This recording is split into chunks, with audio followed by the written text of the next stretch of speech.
No, I think we're gonna do one a little more than one ending, considering last time was a little limited in terms of how much time we had. I think we can get to more than just one ending.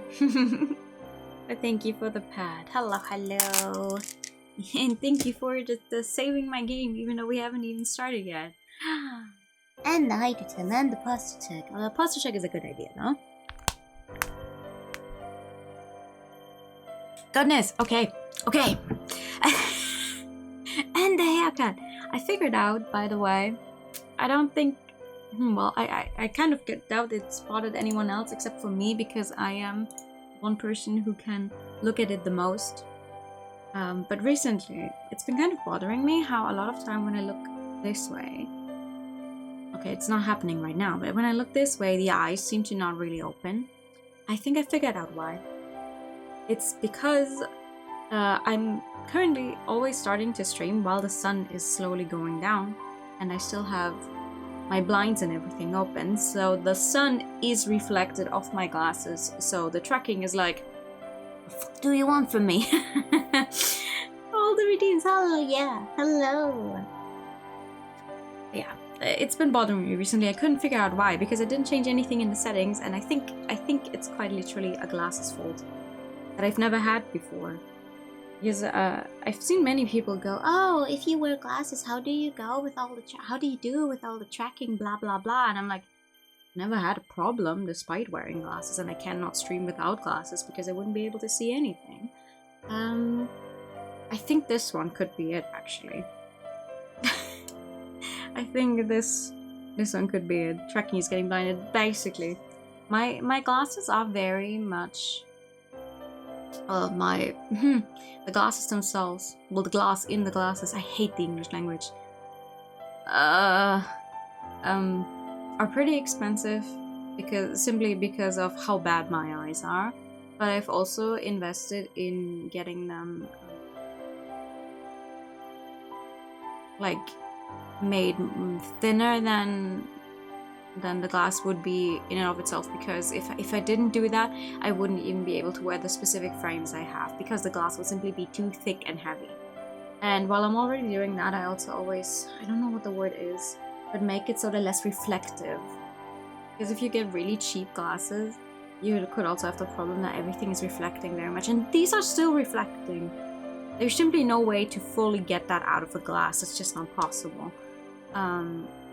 But I've tried as much as possible, but I guess in this specific case, while the sun is blinding me from the left, but the phone is like, oh, where are your actual eyes? And I think that is the problem. You got the oldest iPhone that could handle tracking. I mean, I am already using an iPhone, that's the thing.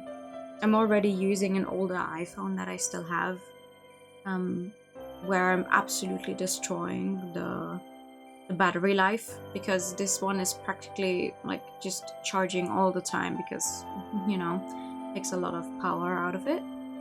But it's the only thing I use it for anymore. It's like, yeah, it's fine. It's just there for the tracking. We don't care about anything else.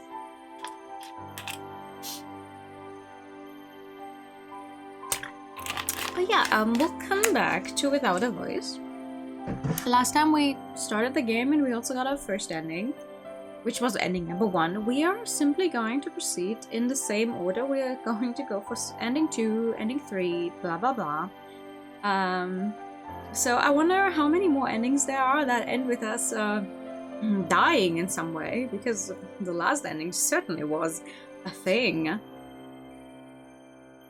Last murder your rough hand movement. To be fair, the face tracking of iPhones in general is pretty darn good. Like, even if you wear glasses, even if you have a beard, it's really good. In general, there's just some things that even this kind of technology probably cannot get past yet sometimes, which on the other hand is good. I was not a very big fan of the whole, oh yeah, no, we can make it so your phone can even detect your face while you're wearing a mask. And I'm like, I mean, this thing is already, like, just getting my face the entire time anyway, but I did not like that. I am not a fan of Face ID in general. Like, I will put in my password. I do not care. I do not want to use Face ID. I don't actually want to know how much stuff my phone has access to, simply because the camera is just there. Not to sound like a conspiracy theorist here, but like, not a fan. But yeah. Let's get into this one. We don't actually have to start from the beginning because I did make a save. Now, if I just remembered which one I was, I would be so proud of myself. Oh god. Put a stick on your phone's camera, babe. Exactly. Wait, hold on. Save one. Where was save one? Hey. It's at the... okay, hold on. This one. Aha, yeah. I used this page to just save wherever, and these ones were supposedly like my numbered saves. There we go. I remember what I was doing last time. I'm smart. Which means we want to go here. And this time we want to say, excuse me. I do not appreciate your tone. Still sounds like a tombstone being pushed. I notice you do not disagree with me, however. I most decidedly do. You don't understand how much my brother cares for me. You are correct in at least one thing there. City. Wait, no, hold on. Mel told me last time after stream I'm saying Cassidy. I'm saying it wrong. Mel told me last time, so it's Cassidy. I'm gonna try. Elwyn looked to the window. It has gotten dark. It sure has, which means I can press the skip button. Phew. I have to believe that Alexander loves me. If not, what will become of me? Oh no, girlie, it's fine. It's okay. We're gonna get you some interesting endings for sure. Following the events of the previous evening, Cassidy felt compelled to rewrite her half-finished letter. Not that Alexander would care. Oh no. Oh, this is a different text actually. To my dear Alexander, I hope that this letter finds you well, dear brother. I've greatly enjoyed the last book you sent me. However, it had such a sad ending. Even though the father loved his youngest daughter so, it all came to nothing in the end. Both of them died. Can there be any worse fate than to die at your loved one's hand? I dare say not. The book has given me much to think about. I do hope you send a happier tome next time. I do begin to tire of reading such dreary works. My life here is not so sad, you see. I have lived well. Well, I cannot decipher what it says after well. Thanks? No. Well, You're kind. I did run into some trouble the other day when I ran out of firewood, but a passerby helped me to gather more, so all was well. You said it more like Cassidy.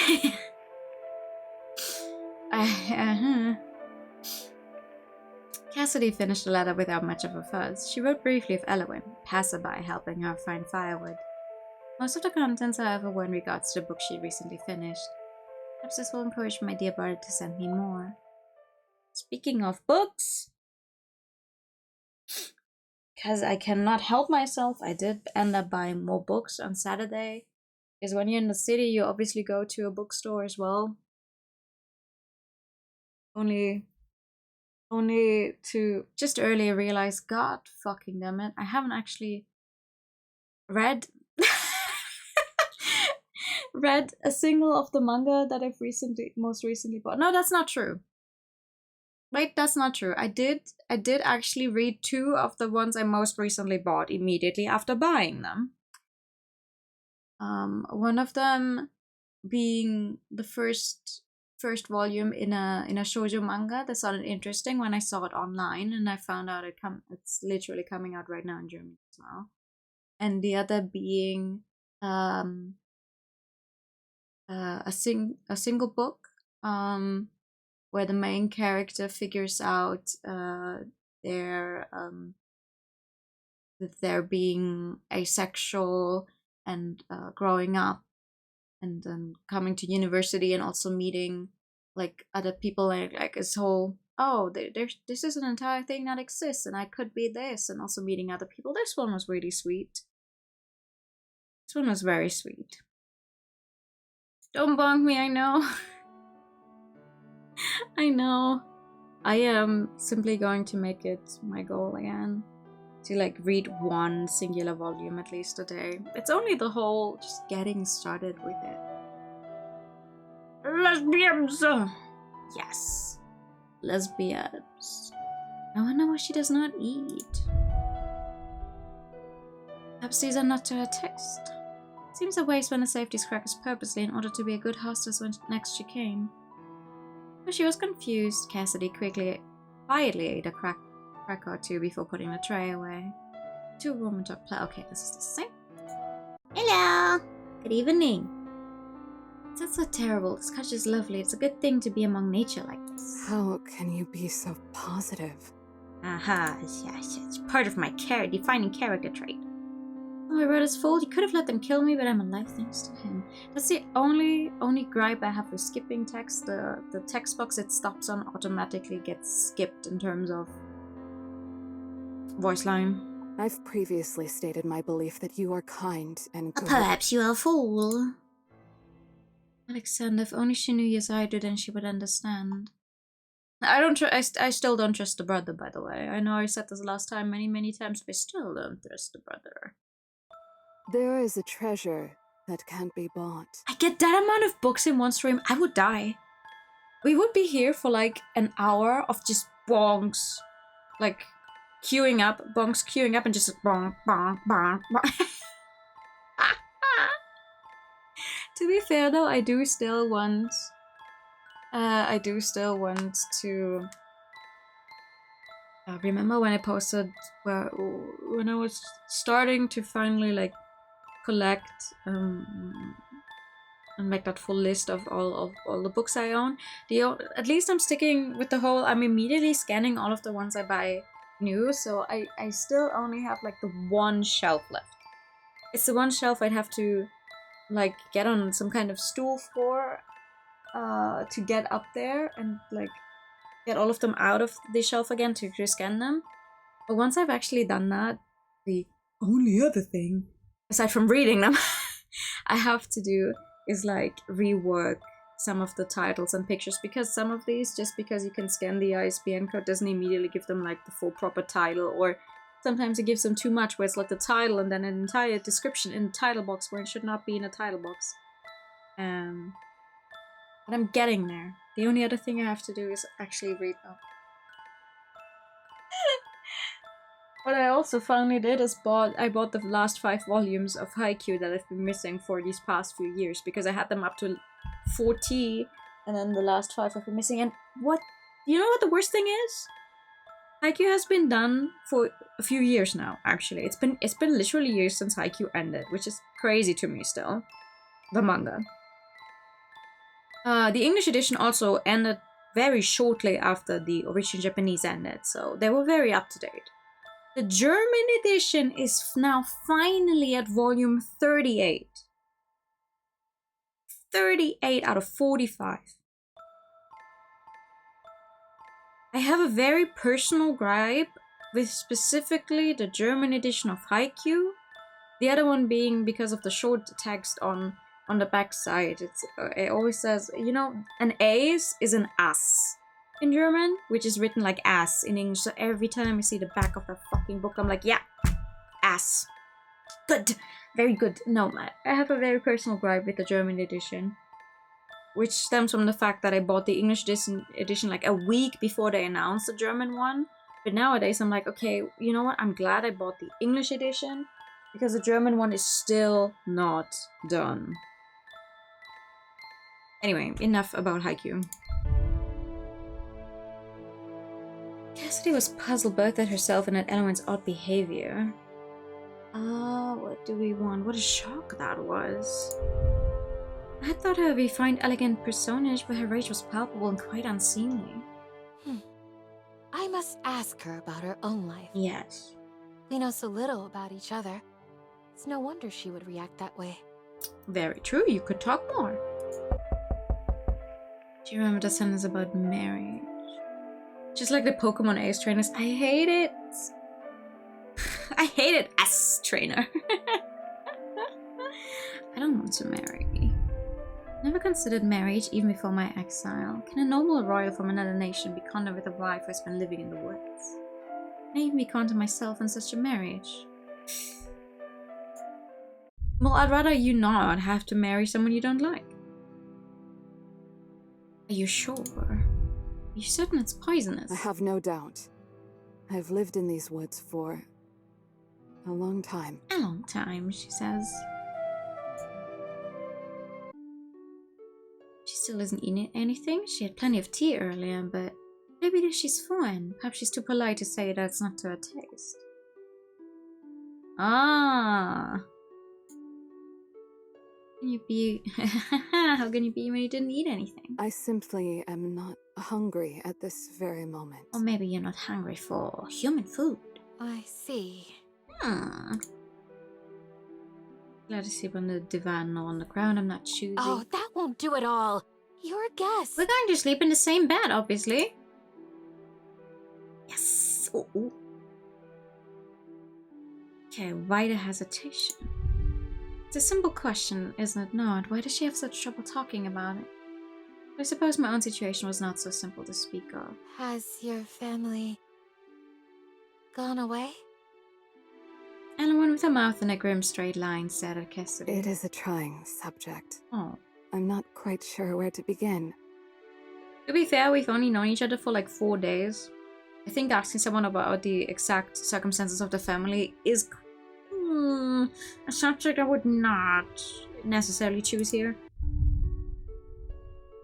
Do we want to write Alexander a letter? No. We wonder if Elowen is at the tree. Oddest of all. I still have never seen her eat.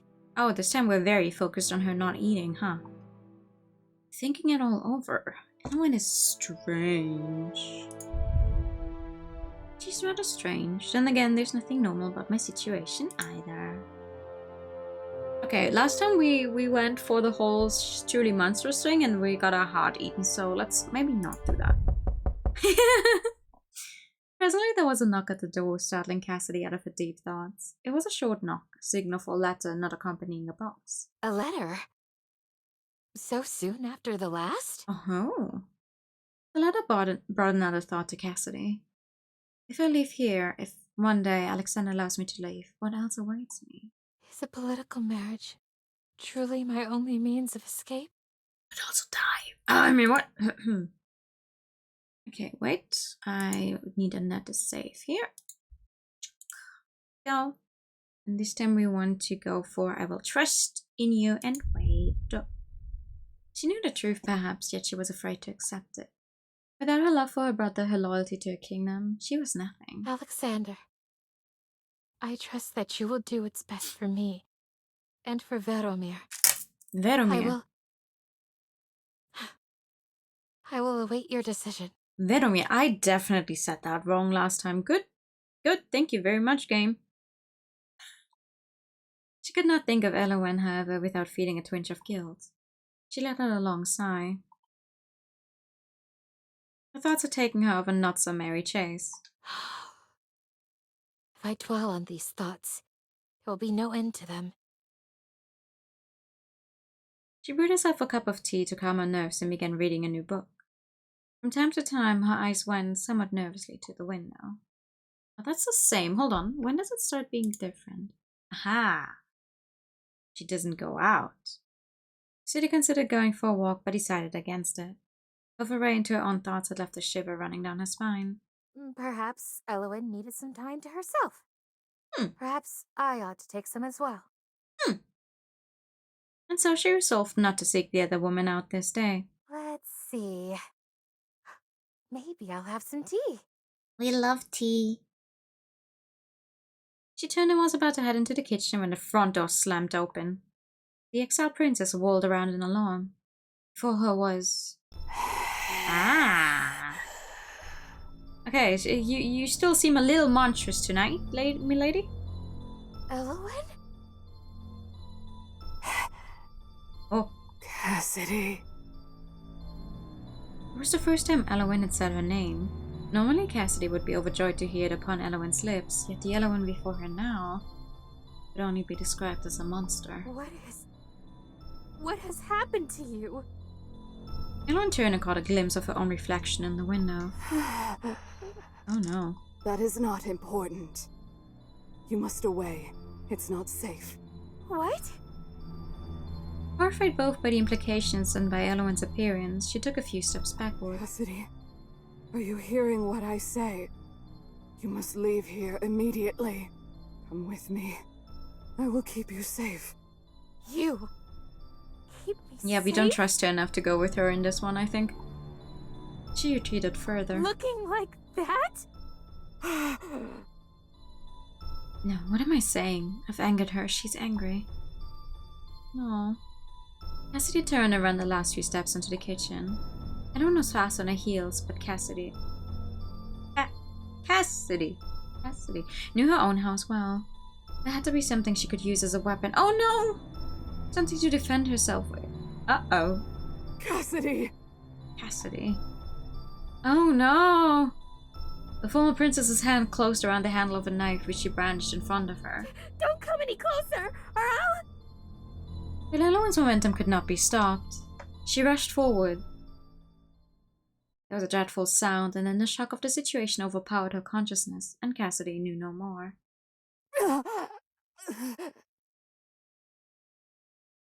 Elowen awoke slowly in the lingering evening light, her belly burning with the sting of a wound. Nearby, someone was whispering to themselves over and over. Not just a harlot, but a murderess. Not just a harlot, but a murderess. What the fuck? There was a strange human just outside the kitchen window. Excuse me? Who's that? It was then that Elowen finally noticed Cassidy lying in a heap on the floor, 3 arrows protruding from her back. Cassidy, you're dead. Huh? Dead. Huh? Dead. I'm confused. The hapless archer was not spared, yet the consumption of his heart did nothing to heal Elowen. There was only one heart that would lift her curse, and she had no desire now to take it. Elowen closed her eyes and prayed to the capricious gods for death to take her back to Cassidy's side. Good intentions can be led astray. Doubt and fear can a pure heart sway. What? I'm so confused from this one. Double-edged thorn.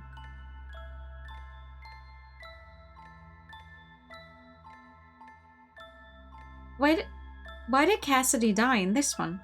She was brandishing the knife. Huh?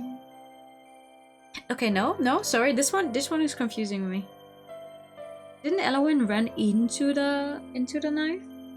And then Cassidy, like, just lost consciousness because of stabbing her. Eh? Okay. Okay, sure. Let's try another one then. Right, Alexander, letter, It's yes. important that my brother knows what goes on in my life. Sure. After finishing her breakfast, she set herself to the task of writing to Alexander as usual. Yet her heart was not all in it. Her handwriting was sloppy. Though always lonesome before, the former princess's life now felt so much emptier without Elowen's presence. Though she could be accustomed to such solitude. Wait, no, that's just the same? Ah. And this one we want... I wonder if she's there? And she's strange. Ooh, and then suddenly we get more options. Considering how we've chosen to... Aha! That makes more sense now. Because I was like, how are we going to be closer to her to get like more positive endings? Okay, then this one we still want to go for truly monstrous. Oh boy. Cassidy thought of the letter she had written and sent to Alexander only yesterday. I ought to have written more about Elowen. Perhaps he would have advice. He would have been like, you shouldn't trust some random woman you met in the woods. Or would he be angry that I am, once again, consorting with another woman? Once again? Haha! Wait, is your brother homophobic? Sorry. Sadie was sitting on the divan, enjoying a warm cup of tea as she read the latest book her brother had sent her. It was a darker tale than she was accustomed to, a tale of a tragic young mermaid. It seemed to be a fairy tale from a faraway land. Certainly, Vermeer had simpler, happier stories. I already said it wrong. I know they said it differently. God. Perhaps those were the only ones she had been allowed to learn. Goodness. Every step she takes feels like walking upon knives? Ah, it's a Little Mermaid. The original. Not the Disney version, obviously. How dreadful! How could this author be so terribly cruel? Yeah, she gained legs, but she lost her voice, and also every step she took felt like she was walking on broken glass. Suddenly, the front door to the cottage swung open without knock or warning. Cassidy dropped her book in alarm. Hi! There was something dreadful standing in the doorway. Oh. Immediately! I don't think that's a word we want to be using around her. Cassidy muttered this under her breath, overcome by fear and awe. It is not safe here. Yet no matter the appearance, Cassidy would never mistake that voice. Melodious, she had found it not long ago. Beautiful, she had thought it spare until this very moment. She would be hard-pressed to describe Elowen as beautiful now. What did you say? There is a large army approaching from the east. Oh. They wear your colors. Alexander. Cassidy could not help but gasp. The monster nodded. I am afraid so. You must away with me. Why would you need an entire army? Cassidy bit her lip. Alexander would not harm me. If anything, they must be here to protect me from this monster. Yes. Oh, Yes, of no. course. Oh, girlie, no. Quickly grasping the situation, the ex-princess calmed herself and tapped into her many years of diplomacy lessons. I will come right away. Oh. Then Would you mind waiting for me outside? I will gather my things quickly. yes, Oh, no. I won't be but a moment. of course. I don't trust ourselves right now. She could say monster girl. Not sure if she liked that anymore though. I think any connotation of a monster in and of itself would be misplaced here. I don't think she would take any of them well.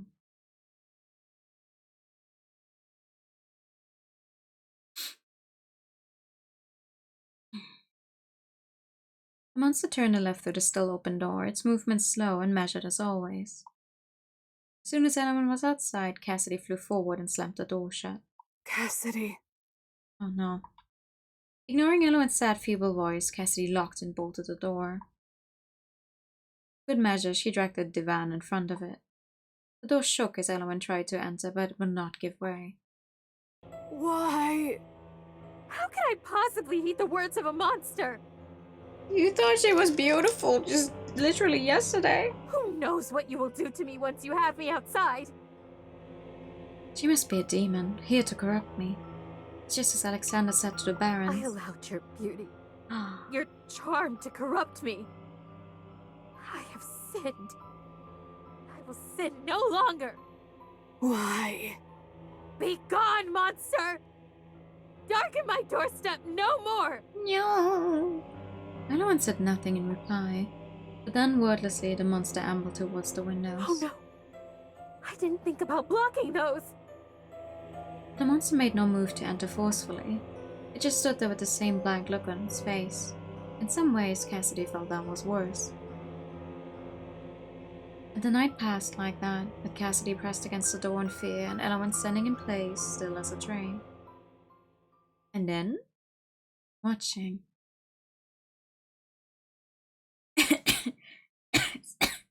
Eventually, after what felt like a lifetime, the sun rose. It's finally morning. If the army truly is coming, I wish they'd get here sooner.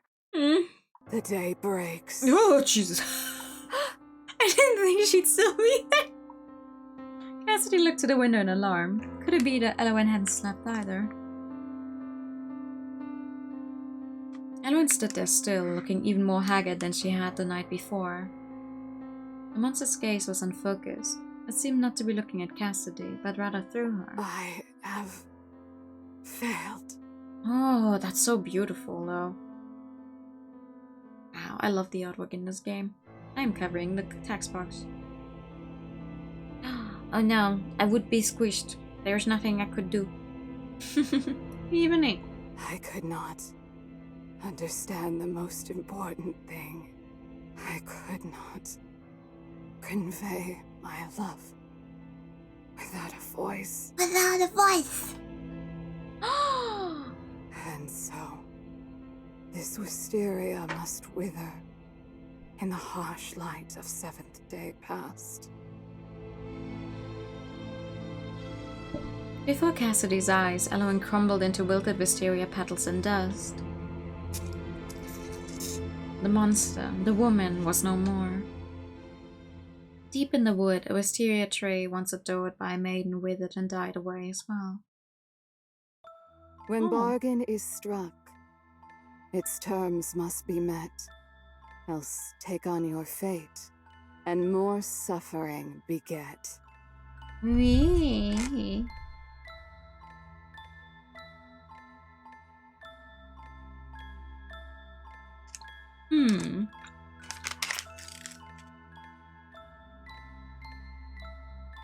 I bought some watermelon jellies.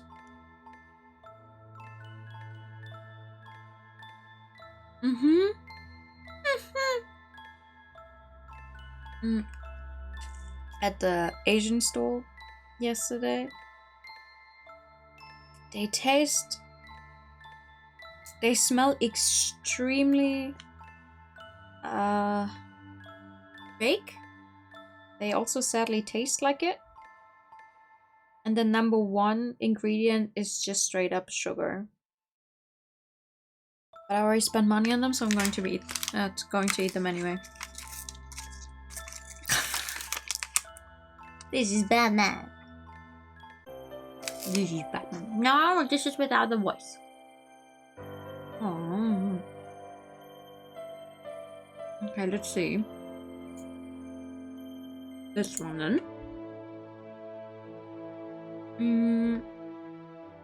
Elowen cares for me.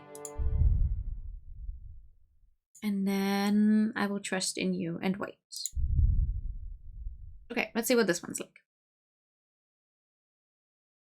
Cassidy was sitting at the divan, a warm cup of tea in hand as she reread Alexander's letter. His letters always gave her some comfort. Cassidy. Oh, hello. Cassidy froze. Could it be? She looked up to see who had addressed her. Elowen. Hey, she's not monstrous this time. Well, not immediately. There is a large army approaching. They are very nearly here. An army?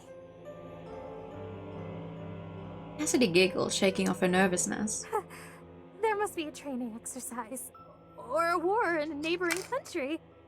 They wear your colors. Did your brother mention nothing in his letters? I wonder what she actually meant in the last ending though, without a voice, because clearly she can speak, but I wonder what... Oh, we can hear her, but maybe she means something about how she cannot convey her meaning. No, nothing. But there's nothing to fear. If they wear my kingdom's colors, as you say, surely they are here to aid me. Fully armed? Yes! My brother loves me, you see! City's voice shook as she desperately tried to convince both Elowen and herself. She was worthy of love, of her brother's love, and... You will not come with me? It was a question phrased as an absolute. Elowen already knew the answer. I have no reason to. I have everything I need, right here. Curse to prevent her from telling certain things. Maybe. Yeah. There's something she cannot say, that's for sure. That's for sure. And then she heard it. The awful sounds of steel boots trampling the flowers, the forest. She, who had been present for any number of military training exercises, could not mistake the sound of an army's march. Even Cassidy could not have predicted who would be leading them. It's her brother! First emotion she felt was pure joy. She was happy to see her brother once more. Thought that we could never meet again, but there he is. Alexander's eyes flicked over to Elowen. Without even attempting to mask it, he looked over from head to toe. He did not look at all pleased. You are continually surprising me, sister. And you are voiced. Wow. Sent into exile, and yet you continue to repeat your same sins. And you're homophobic. No. You were mistaken. I believe not. I trusted you once. You could have told me anything and I would have believed. But you have chosen to repay my love with dishonor time and time again. What do you mean? You are a danger to our kingdom. An exploitable weakness. Worse, you are a sinner of the highest order. Alexander! Tempt me not into sin. I am deaf to your honeyed words. As your brother, as the one who entered this world with you, it falls to me to remove you from it. This is the last act of my love. Excuse me? No! Elowen reacted faster. With superhuman speed, she rushed in front of Cassidy to shield her from her brother's sword. But despite his delicate looks, Alexander was skilled with the blade. All Elowen's attempt earned her was the privilege of being impaled, at the same time as the former princess. The sword pierced through them both. As her consciousness faded, Cassidy watched Elowen's body dissolve into dust and wither petals. Wisteria petals. So you tempted even a forest spirit with your salacious ways. But such demons do not have souls. She cannot follow you. Worry not, dear sister. One day I will join you and we shall never be parted again. She could not tell if what she felt was despair or ecstasy. They say that love is blind. Yet clearly I saw you.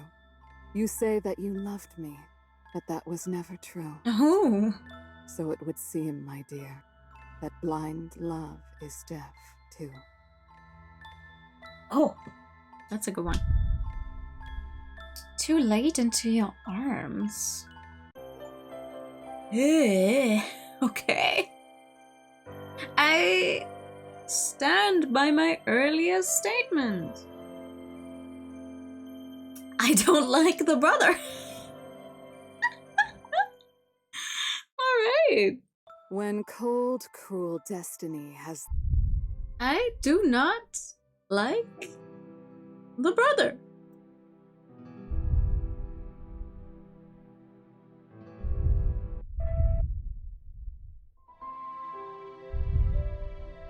I don't understand what you mean.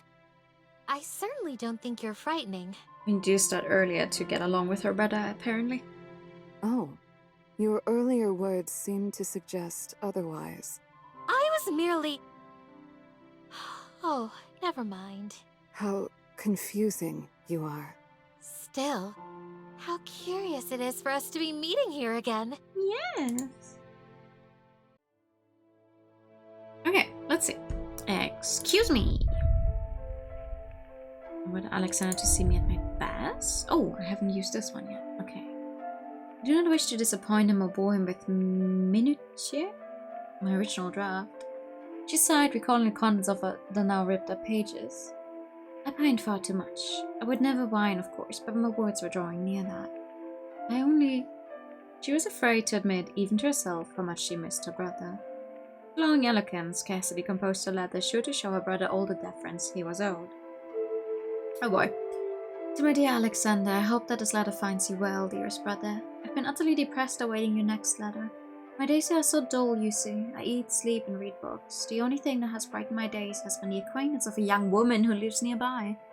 Now I remember well your urgings to keep my presence a secret. I have not gone into the nearby town whatsoever, but it seems this woman lives alone, same as me. And we are not so close, merely acquaintances. Surely you would not deny me all human contact. You are always in my heart, for you alone I pine and weep. I beg to be home with you again. Aha! There's probably an option to just turn off the box to actually read the letter, but hehe. She could not for a moment forget the person responsible for a comfortable lifestyle now. Please never forget your poor sister who loves you so much. Then, maybe try H for height. Oh, you're so fucking smart. Yeah, alright.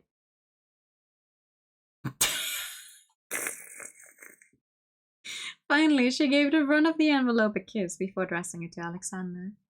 She stood and stretched her arms above her head, and then I pressed skip. Let's see, I wonder why she does not eat. Or better put me here for my own safety.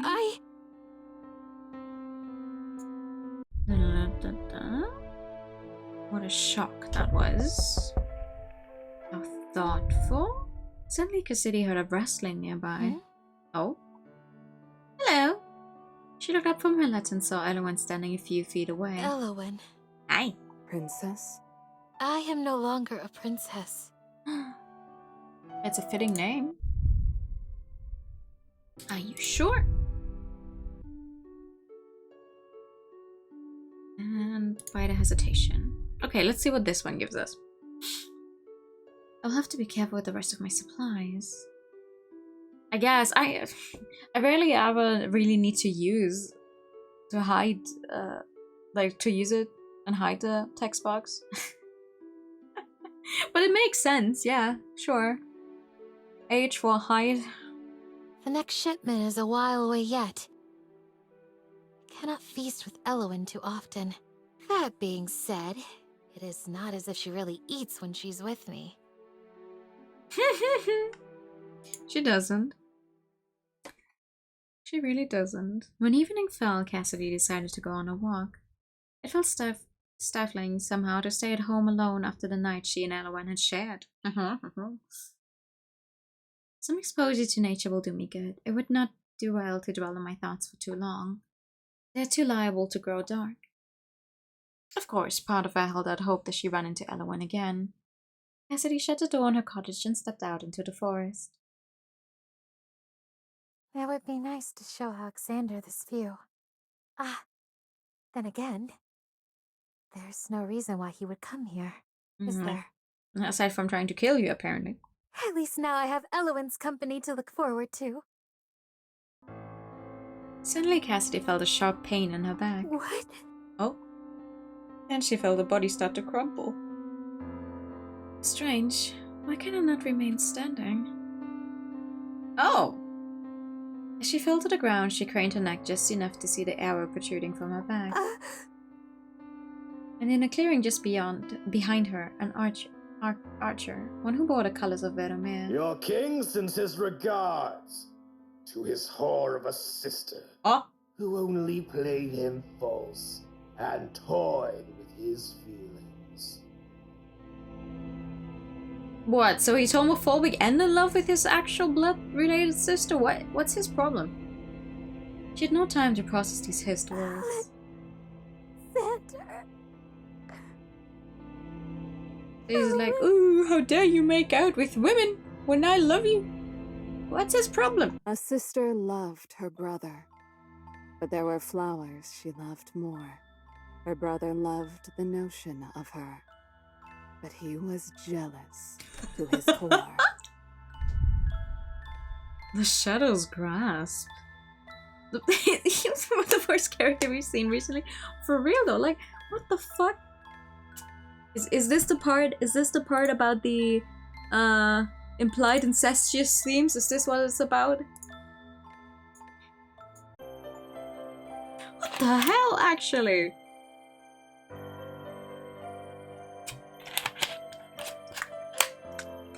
God damn. It's like, Oh, no, you cannot make out with women. How dare you be with a woman? You are a woman. okay, so he's homophobic. You should have been with me. Oh. Oh, so he is homophobic and in love with his sister. Okay.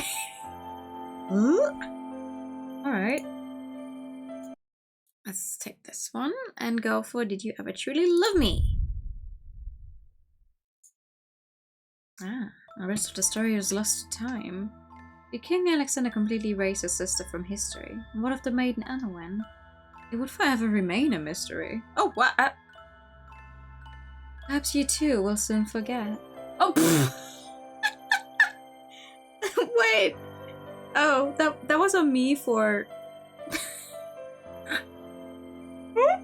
reloading that save and then just skip. Wow. Okay. Wow. What an ending! Yay! Happy Sapphic Sunday. Hi. The nothing ending for real though. Like, oh, all right. Sure. This one again then. We do not want to write him a letter. Fuck that guy. I wonder if she's there. Elowin is strange. Elowin cares for me. And Alexander, did you ever truly love me? Let's see what this one gives us. And haha! Something else. Oh. Cassidy woke suddenly from an impromptu nap. She found that the book in her lap still open to the boring page she had left off on. I can hardly recall what the book is about. How unlike me. Yet she knew the reason. She was still distracted by thoughts of Elowin. It's evening now. I wonder, if I go into the forest now, might I... The front door suddenly burst open. Please, pardon my intrusion. There is... I like how it's always a different version of the door bursting open. Too gay to read. Nothing staying in the brain. An army is approaching. I do not like the look of them, and I fear for your safety. Oh. Despite her strange appearance, Cassidy knew it was Elowin immediately. Those piercing golden eyes, that long hair. She was alarmed, yes, confused, but the concern that was clear on Elowin's face overtook any other questions she might have. She looks different, but that is her. Those eyes, there must be some real danger. Surely there's some reason for the way she looks. I'm certain she'll tell me, but for now... All right. We gay today! What should we do? Especially. We? Yes, we. Yes. You are with me. Are you not? We? You believe what I say? Yes. I do. I trust you wholeheartedly. Do you? Elowin's breath seemed to hitch, most probably from the fear she felt. The nervousness permeated her entire being. Cassidy noticed this, and having noticed, there was no way that Cassidy could fear Elowin, no matter how she appeared. You love me. Oh. It was not the response Cassidy expected, but deep down she knew that this was no time to hesitate, to demur. Cassidy looked Elowin straight in the eye. Yes.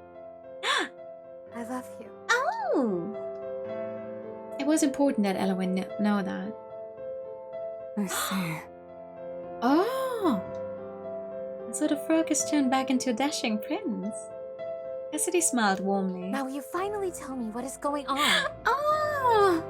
Oh, the army. No, not that. About you. Can we talk about going before the army arrives here? Yes.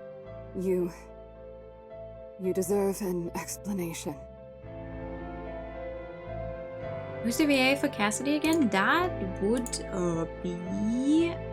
Hold on, the same person who did Juliet? Oh no. And please be happy.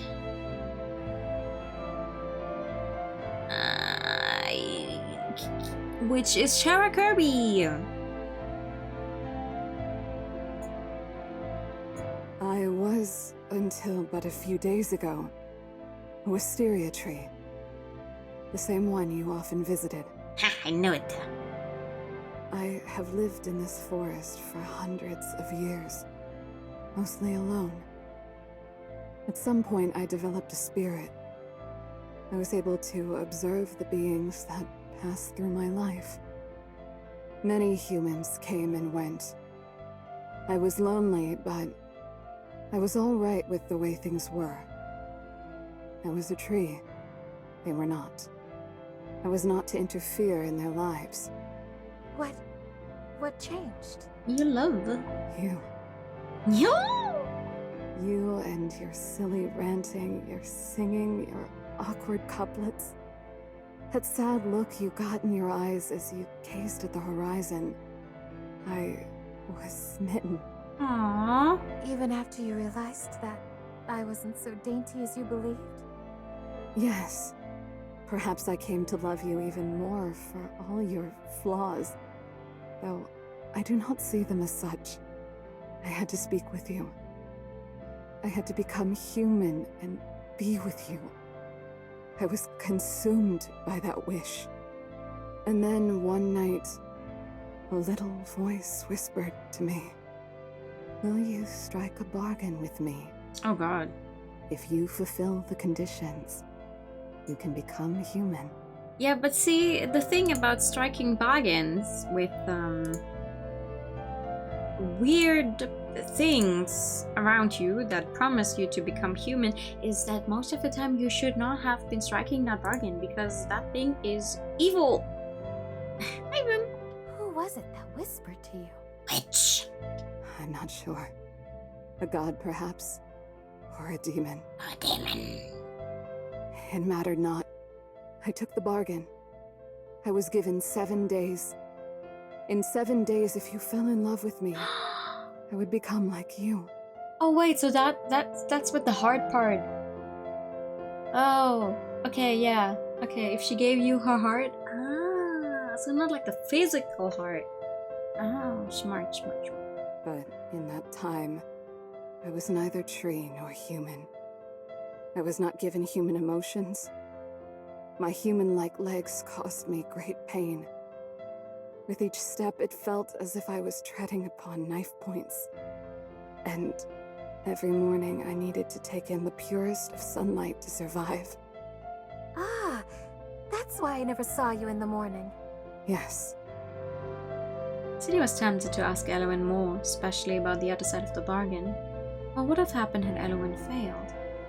There was something in the way Elowen skirted that topic that told Cassidy not to ask. Cassidy. Perhaps it was better that she not hear. One day, when Elowen is ready, no doubt she will tell all to me. But there's something else still to consider now. Oh! You said that there's an army approaching. Yes. yes. The morning after I... What the actual fuck? No! 1 second. Several seconds, hold on.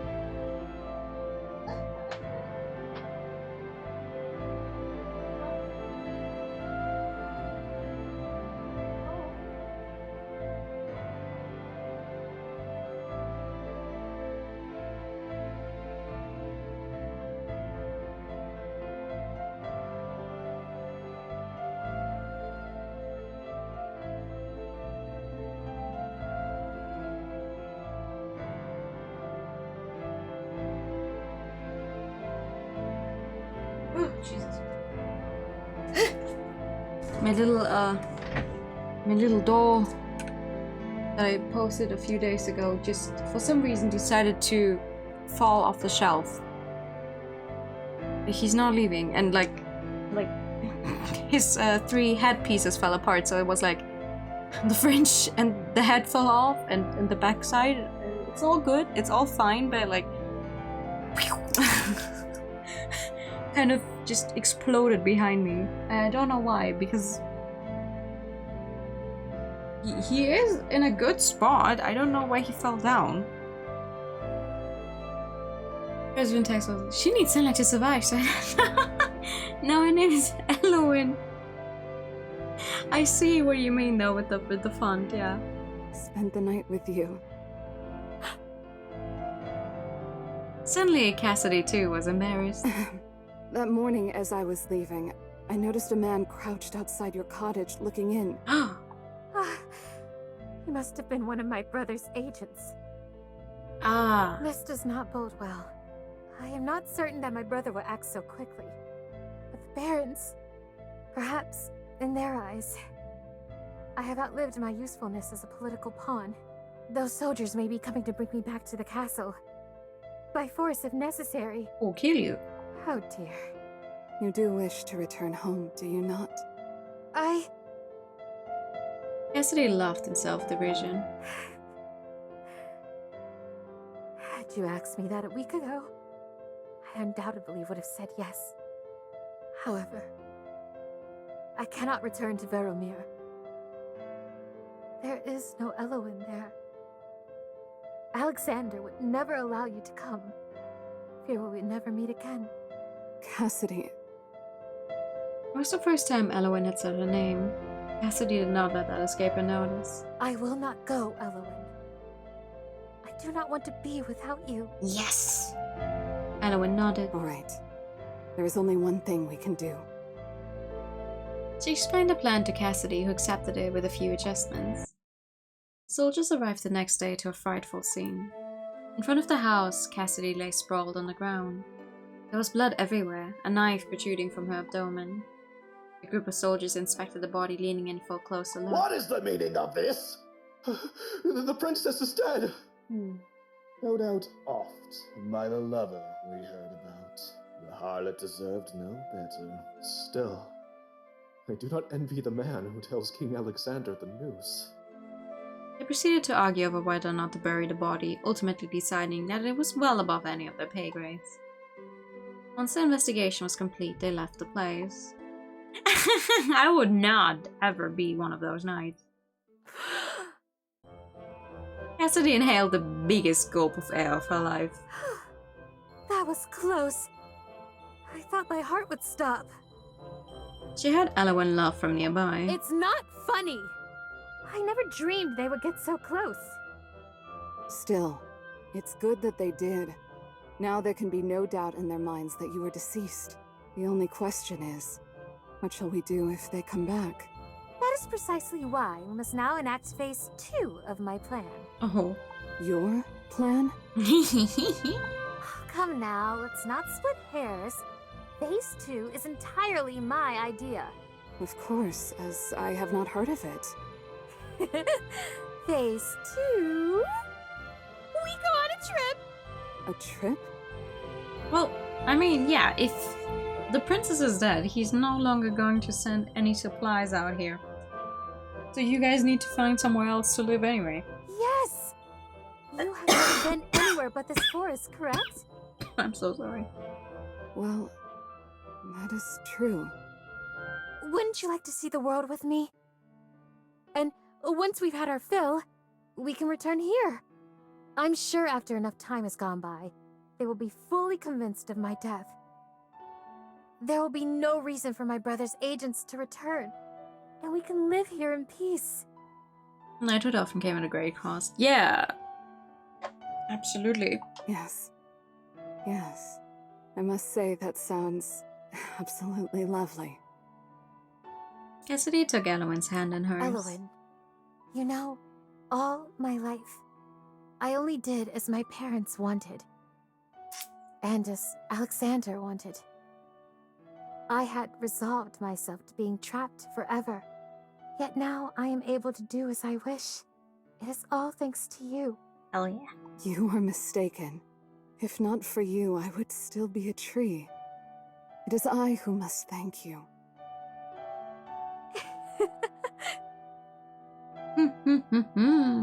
Hmm?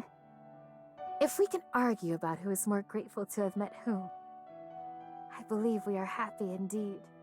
Yes. Yes, you are right, my dear. So the two ladies set out on a grand adventure. They journeyed to distant lands and saw many new things, met many new people. It was a trip of a lifetime. And once they found themselves sighted of the world and their travels were through. Are you quite sure that the recipe calls for these small peppers? I do not Aww. recall such a thing. I am sure, my love. You wonder if they got to meet a Mimo on a world trip? For sure. Look. You can make as many adorable noises as you want. I shall not relent. One day you will have to get used to eating dishes with some spice. And no saying, only a kiss from you can relieve my sore tongue either. Mm. I would never. She was quite sure that she had. At least once or twice. Perhaps the two of them are still there now. Living happily ever after. Aww. Though we may journey many miles, I know well where my true home lies. By your side, where I remain, to watch with you every sunrise.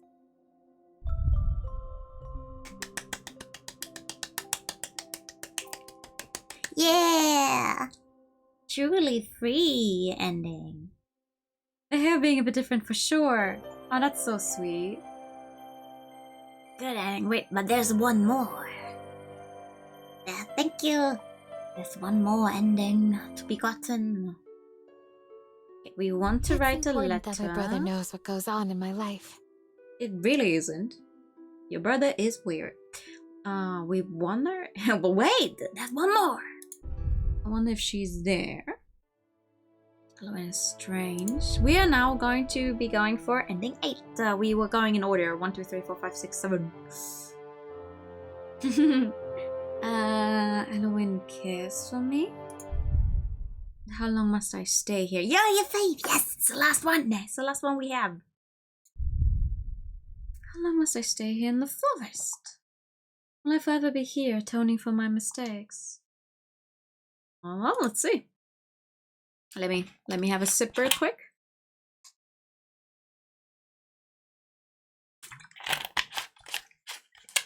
Cassidy took a sip of her tea and then sighed. I've been dwelling on this all afternoon. Even so, she could not lie to herself about the source of her I concern. haven't seen Elowen in nearly 2 days. Such a short time, but it weighs heavily on me. She looked out the window to the forest. Perhaps Elowen was somewhere out there. Just as Cassidy was about to act on impulse and seek the other woman out at last, the front door to the cottage slammed open. I apologize if I have caused you alarm, but I have urgent news. Damn! Yes, taking a sip while she takes a sip. The vague notions that Cassidy had been supposing about Elowen's true nature paled in comparison to the real thing. He was either a monster or a demon. Of that, Cassidy was certain. Yet despite the fact that such a realization should inspire nothing but fear and disgust, Cassidy felt neither. But more importantly, the woman standing before her now was undoubtedly Elowen. What news have you? Her voice did not quiver. There is a large army approaching. I believe they have made camp for the night near here. And I fear they mean you harm. An army? What color were their banners? Red and gold. So they must be from Veromir. Do not worry. My people would never hurt me. But Elowen shook her head. I overheard them talking. They certainly mean to do something terrible. Elowen looked sincere. She was truly worried. But even so, could it truly be? What reason would the army have to be here? I know that you are loath to trust in a monster such as I. No, No? I'm sorry. That isn't it. And there we have it. Would a true monster ever refer to themselves as one? Cassidy decided in her heart then and there that Elowen was to be trusted. Even so, there was a contradiction here that bothered her. I believe you. Truly. Even though I look like this. Yes, I trust you, even so. However, the situation bothers me. I believe you, but I can't believe that the army of my own kingdom would wish me ill. For if they are here, it must surely be because my brother, the king, sent them. And for Alexander to betray me, I simply cannot believe it. In her heart, he was always her beloved brother. Your brother is the one who put you here. Do not forget. She looks great. I love the eyes. How could she have forgotten such an important fact? Cassidy hardly knew. He didn't forget. He simply grew accustomed to this life. You said that they are camped nearby? Yes. Can you take me to them? Oh, I don't think that's a good idea. Elowen nodded grimly. I understand. Perhaps that will allow you to come to terms with everything. Even so, I do not relish the pain that doing so will inflict upon you. I am ready. Cassidy sat, clenching her fists. Cassidy. Two women made their way through the forest. Not long ago, they wandered here together. Those had been such carefree days, feeling far more distant in the past than they had right to. Once this matter's dealt with, we will have those innocent days once more. And thank you for the pet and then Yambano. Declaring so in her heart, Cassidy followed closely behind Elowen. Soon they reached the camp. Cassidy and Elowen hid behind trees and in bushes as they approached, careful not to make their presence known. There were at least 24 soldiers camped there. Is this really such a good idea? It doesn't matter if it's a good idea. Orders are orders. But still. Soldiers were talking amongst themselves when a tall figure emerged from a tent. Cassidy would recognize the person anywhere. In her shock and anger, she gripped Elowen's arm tightly. Elowen turned to look at her. Your brother. She mouthed the words. Cassidy nodded. I understand that it may not seem chivalric to some of you. Worry not. I shall be the one to dispatch my sister. It is my duty. And make no mistake, this is for the good of the kingdom. It will silence the opposition amongst the barons and eliminate our kingdom's one exploitable witness. It may be difficult, but it is the right thing to do. Alexander spoke the words in a calm, cool tone. Dispatch. Eliminate. They were such harsh words that they stuck in Cassidy's mind.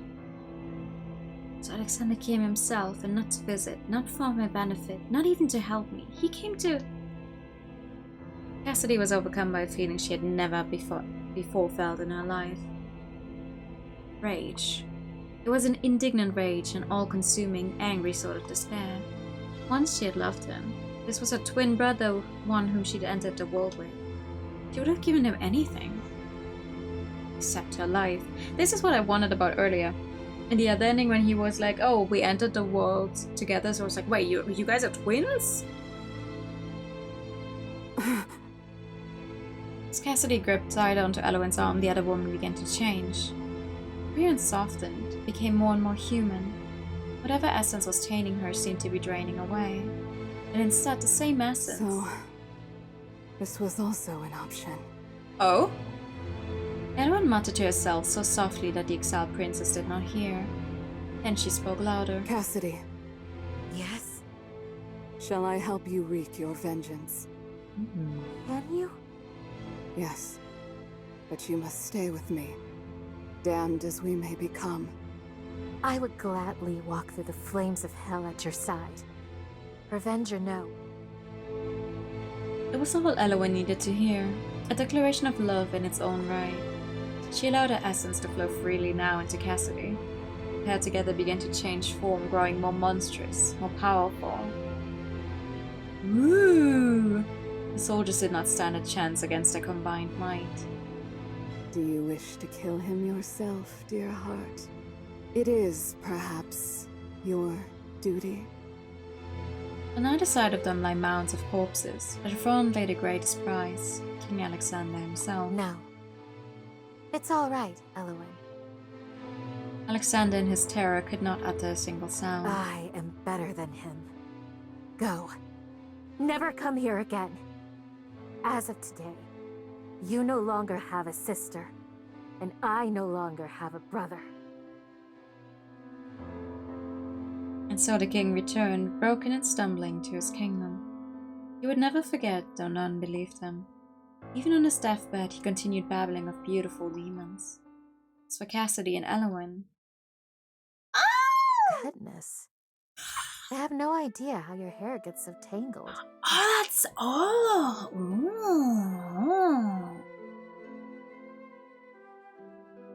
oh, that's beautiful. I love the eyes. Listen, I love these eyes. And the oh. It is the wind, my love. The wind has tangled my hair. Is that so? We shall have to teach it a lesson. Oh, and the flowers in the hair. Oh, this is gorgeous. Demons though we may be, I do not believe we can do anything to the wind. Oh, I love this art. Not with that attitude, dear one. Decades passed, yet the two of them remained unchanged. It was a freedom, a power that Cassidy had never known. Every day there was more to discover, more delights to find. Most of all, the pair enjoyed learning more about each other. Cassidy, What is it? to you, I love you. how do you know I was asking that? Perhaps I was about to ask what you wish to do tomorrow. So hi, Louie. You most certainly were not. It's all right. I'll tell you as many times as you'd like. Elowen settled into peaceful happiness, leaning against her beloved. She was utterly secure of Cassidy's feelings, but never tired of hearing about them. And even now, without a doubt, those two are still there. Living happily ever after. Oh. United in love, sharing their hate. These demons live on, laughing at fate. Ooh. Together we are eternal. Oh, what an ending. Hell yeah. Oh, this is good. Oh, she's well, she was a wisteria tree, but she made some kind of deal with someone. Oh, nice.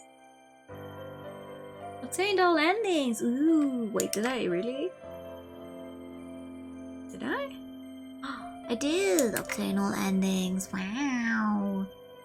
Wait, this means I can now look at the extra stuff. Yeah, we got them all. Yippee. Oh.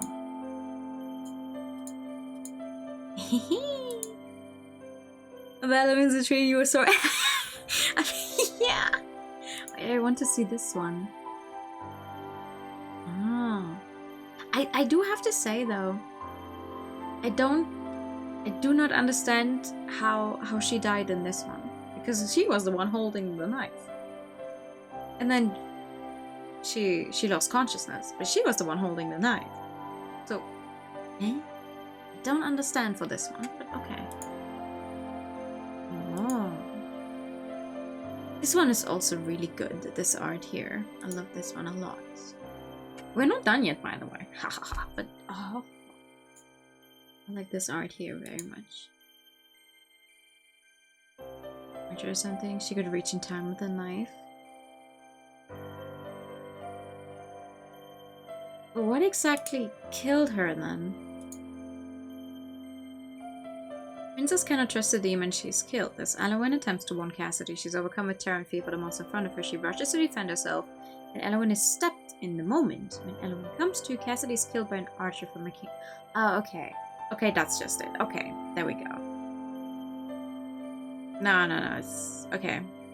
Elowen is stabbed, but she survives. She's a tree spirit. But Cassidy is killed by the archer. Okay. That makes more sense then, yeah. I guess I didn't read it correctly, I think. I was like, okay, wait, if she's the one holding the knife, And finding the Easter egg on the title screen. Yeah! Oh yeah! We're only at 79% game completion despite getting all the endings. For the simple reason that, oh god, there's so many options to get to the one specific ending, I guess. She was in Castle. Yeah, no.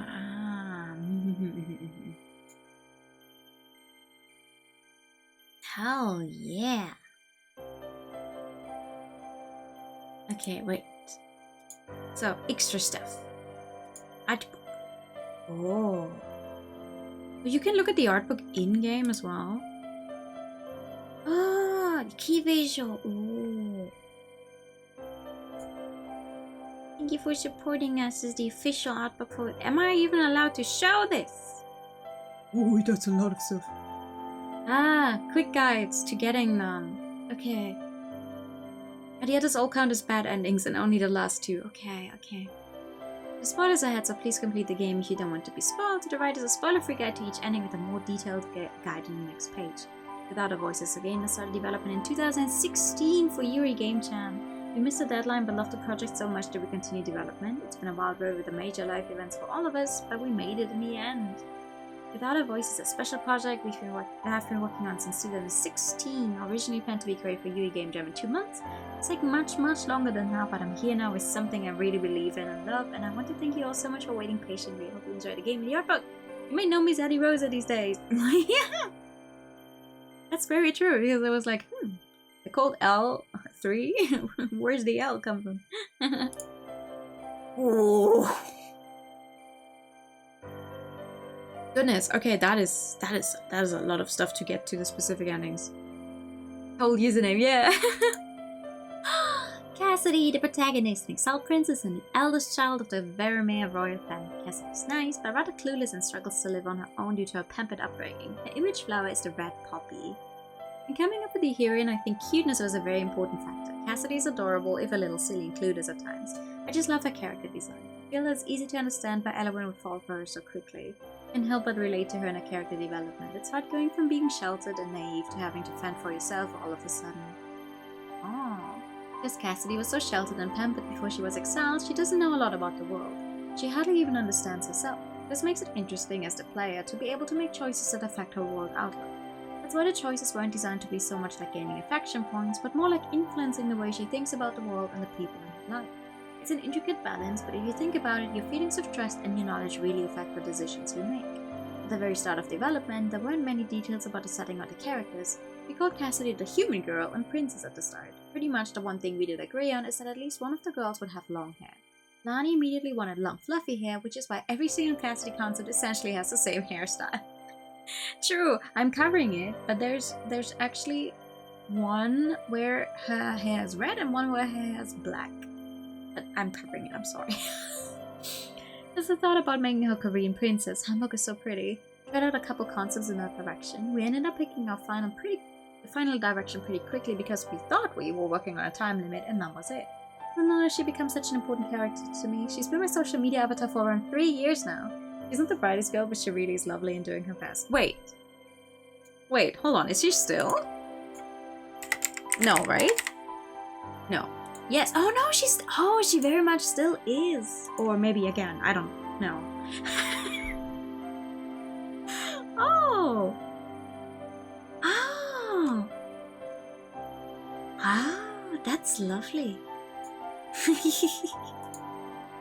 Elowen! The mysterious beauty who appears before Cassidy one day. While at the glance she's graceful and beautiful in an otherworldly way, she's also quick to anger and rather self-centered. Even though she seems more mature and calm, Elowen does have the temptuous romantic side to her that makes her more relatable. The story ended up going in somewhat of a different direction, but Without a Voice was originally inspired by The Little Mermaid. Elowen is the mermaid character chasing after a dream lover at all costs. Elowen's inability to say what she wants is taken from the mermaid losing her voice. Her always curled toes indicate that her feet are in pain. Ah! Right, the feet! In the original fairy tale, the mermaid constantly feels as if she's stepping on knife points when walking with her new human legs. This little detail is a nod to that. Right. I had forgotten about the feet, actually. Yeah. Oh no, it's definitely Cassidy right now. That makes sense.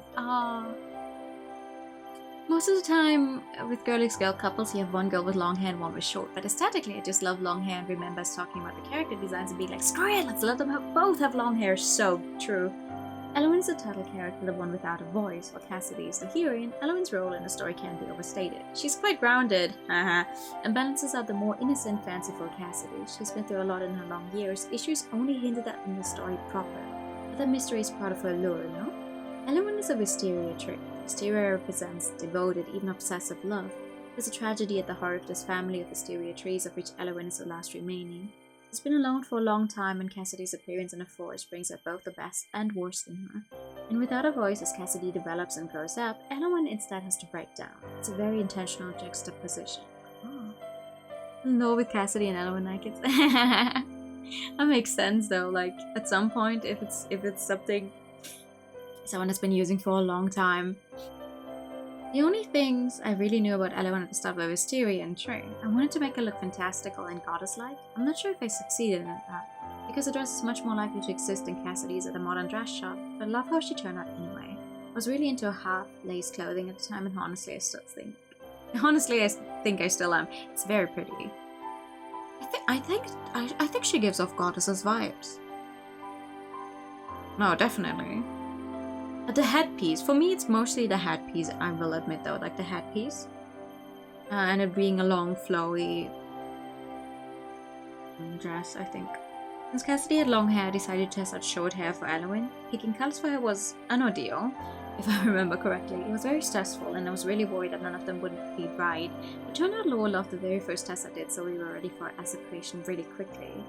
No, I think the long hair is really fitting.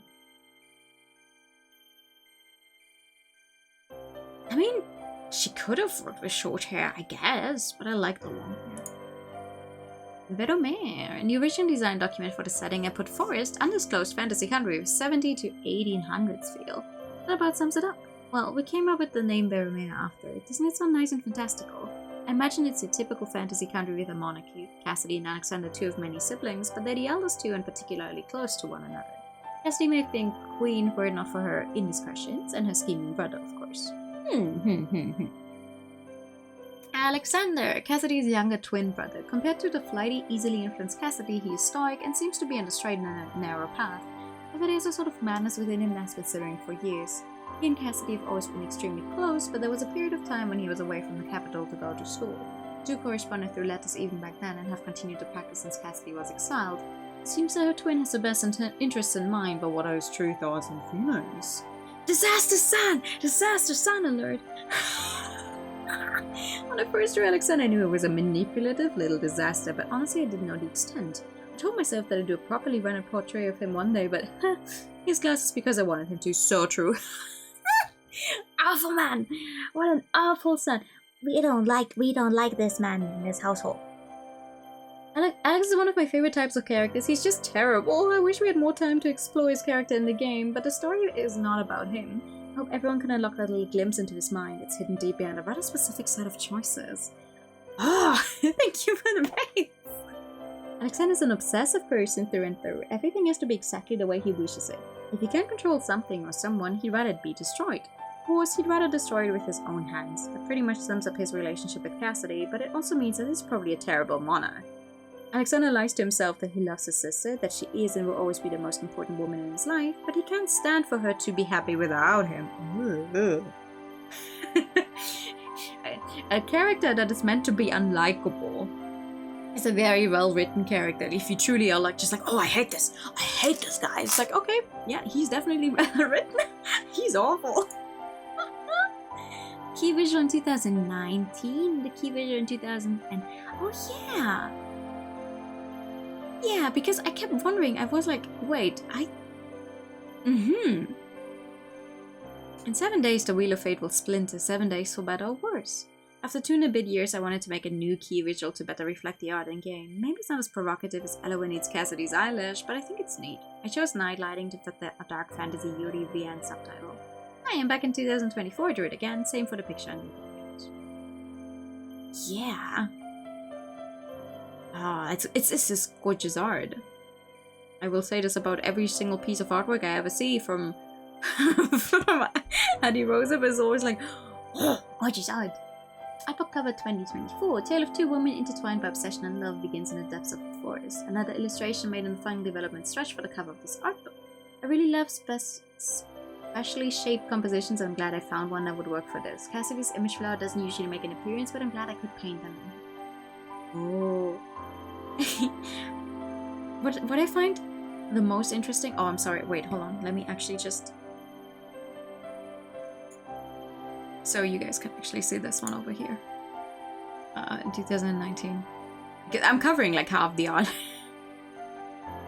It's always so interesting seeing how differently people go about drawing, because like this is the sketch and this is the 2019, and then And then this is the 2024, and you can see that the basic idea is, I mean, it still follows the same principle, but you can see how more defined it is.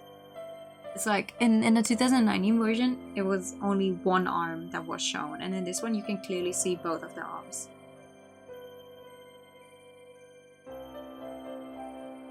I love seeing people redraw stuff that they've done before as well. Because it's always like, yeah, you can see. It might only be a subtle change, but the longer you keep looking at it, it's like, oh yeah. I want to keep my opinions to my little boxes, but they keep spilling out. Oh well. In 2016, I'd worked directly from clean sketches with colors roughed out underneath them. Later on, I realized that was very time inefficient, so I ended up doing not very clean lines for the later images like these two in the CGs marked for 2019 in the upcoming pages. My first sketches are always really terrible and takes me a lot of effort to get from the first sketch to the clean sketch. To be fair though, I think if you can get something like this down, so you have your... Wait, I cannot see my cursor again. If you get something like this down, you already have your very basic idea of a sketch. Because I have to say, I'm the type of person, I may have a rough idea in mind, but I will always just go to town on one little detail instead of like getting the basic idea out, even if it's just these very basic shapes, so you just have it down. Because at some point, when you draw too long for one specific part already, you will lose the rest because you don't know how to fit it together anymore. At least that's what's happening to me more often than not. So it's like, yeah, just if it's only a few squiggles, whatever, you have your composition, and then you can think about, wait, maybe I want to move this somewhere else. And then you can go back in and go, okay, hold on. You know?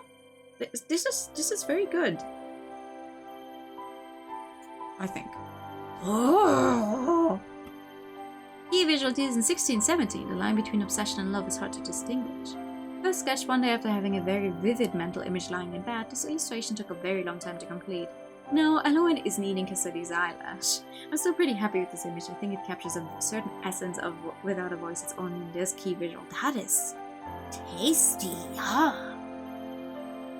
Just wanted to draw them happy in 2017, which I'm covering. It's not easy, but it's always worth it. So I hope players feel after painstakingly figuring out to get all 8 endings. Without a Voice, you go players. This was a rough sketch I did at some point that I don't remember, and since we had a lack of Kiss fluff CGs at the time, I decided to make a bonus illustration. Ah. Wait, what does it say down there? I was figuring out a lot at the time with my art and always struggled with Cassidy's hair. Seeing the sketches here makes me very nostalgic and happy.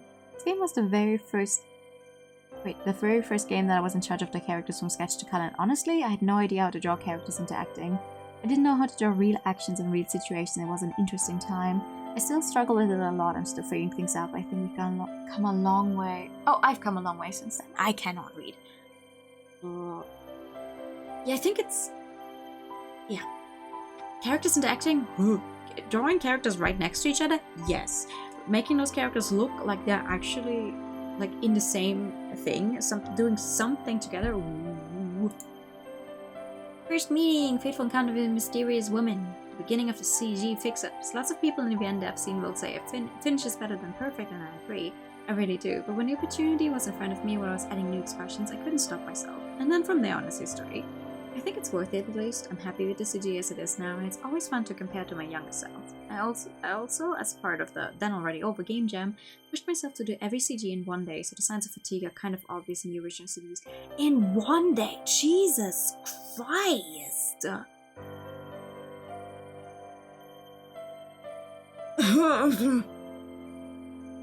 Sketches for all the fluff CGs that were added later, sketch lines and flats for the CG. For Without a Voice, I always use local colors to flatten the and lightning effect. And that's for the sleepover CG. Oh, very, very different versions of it. Oh. In one day, that's... Brother, I draw half a face in one day sometimes. Jesus Christ! Oh my god, of course, yeah, of course you would be fatigued. What the? Just love the CG, love the scene. For a dark, deep fantasy sort of story, it was fun writing a more normal scene between the two women. I don't think this would feel out of place even in a modern day setting. We spend a lot of time misunderstanding each other, so it's nice to have a moment when it's just having fun and learning more about each other in multiple ways. Of course, Lani made it even better with the CG. It just makes more sense to have those pretty So it is pretty CG to reflect the clothes and different colors then. This is a CG that was conceived and much later in the game dev process, but it's a solely needed little touch. It's very nice. It's very nice. Oh, yes! Oh, tasty. The only way to undo the curse of the princess's heart, either one work. Oh. Oh, this would have been a very... Oh. She would be called monsters and so be it. She would become a monster. One of the CGs I wanted to redo even right after finishing it. This would have been a crazy one. This would have been... I mean, this one is really, really cool to look at. Very tasty, but this one would have been crazy. Just like, yep, yeah, just full on. Oh. I mean, I like them both. But I feel this one has more impact. I will say I do prefer this one. The new one. It's like the pan up and you just see her face and she's covered in blood and then there's the heart. That's crazy. Back in the day, it's been so long. It's been so long. Oh, this CG was one of the CGs that was half in progress for the art update and maybe one of the reasons it took an extra year. Really happy with how it looks now, though, and everyone has that proper hair length back. Some I couldn't pull off the face I wanted for Ella in the original one, and happy that I figured it out before these. A moment of mistrust, fear, and panic, and tragedy for them both. This one is very, very dynamic. Like, you can... Oh, good. God. You can see this glowing nice better. Oh, I love art books so much. This one. But I will keep saying this every time. I will say this, I think... I know, I'm sorry. I'm blocking the dynamic one. Okay, damn. Sorry for being in the picture. Wait, actually, hold on. I can do... You know what? I'll just do this. Eh? What about that? Eh? Eh? What about that?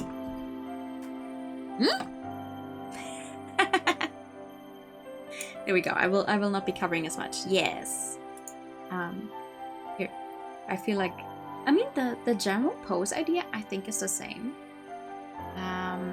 This one is a little more zoomed out. Just a tad, just a very tiny bit. But I feel like the pose here has slightly more impact. I cannot properly explain it to you, but I feel like it has slightly more impact. This one, I think this one stays my favorite. even with the happy endings, I think this one, just in terms of like artwork, is one of my favorites. Absolutely. Good afternoon.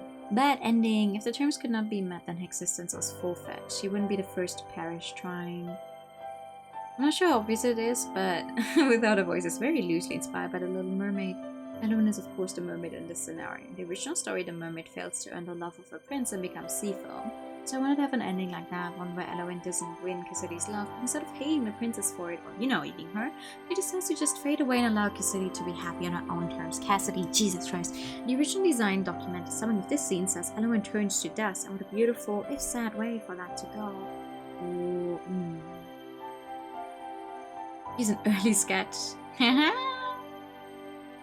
Yes. Bad Ending 3 is probably my favorite CG of the game. I actually wasn't planning on updating it, but I decided to just do it while I was on my updating spree. Planning more lighting tests for the CG was wild. I don't actually remember making them. Luna and CG. Oh! Virtue's Last Reward spoilers! I still want to play Virtue's Last Reward again on stream. Wait, no. It's no spoilers, it's just the name of the ending. Luna and CG for Virtue's Last Reward is one of my favorite video game CGs, so definitely had its influence on this one. I see. I'll have to remember that for when I actually replay Virtue's Last Rewards on stream, and then we get that ending, and then we can go, oh yeah, just like they said in the article for Without a Voice. Really indecisive about the lighting in the picture and up doing it 3 ways. Consequence of trusting someone who could not accept her fully. Oh yeah, I think with the slight glowing specifically behind him, very good.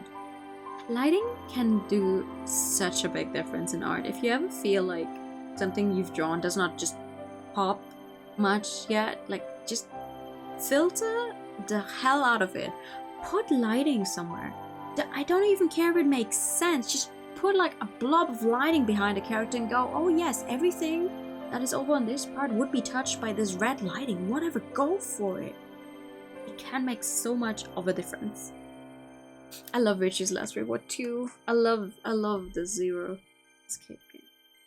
I love non-every games. Ah, happy CG pages, yeah!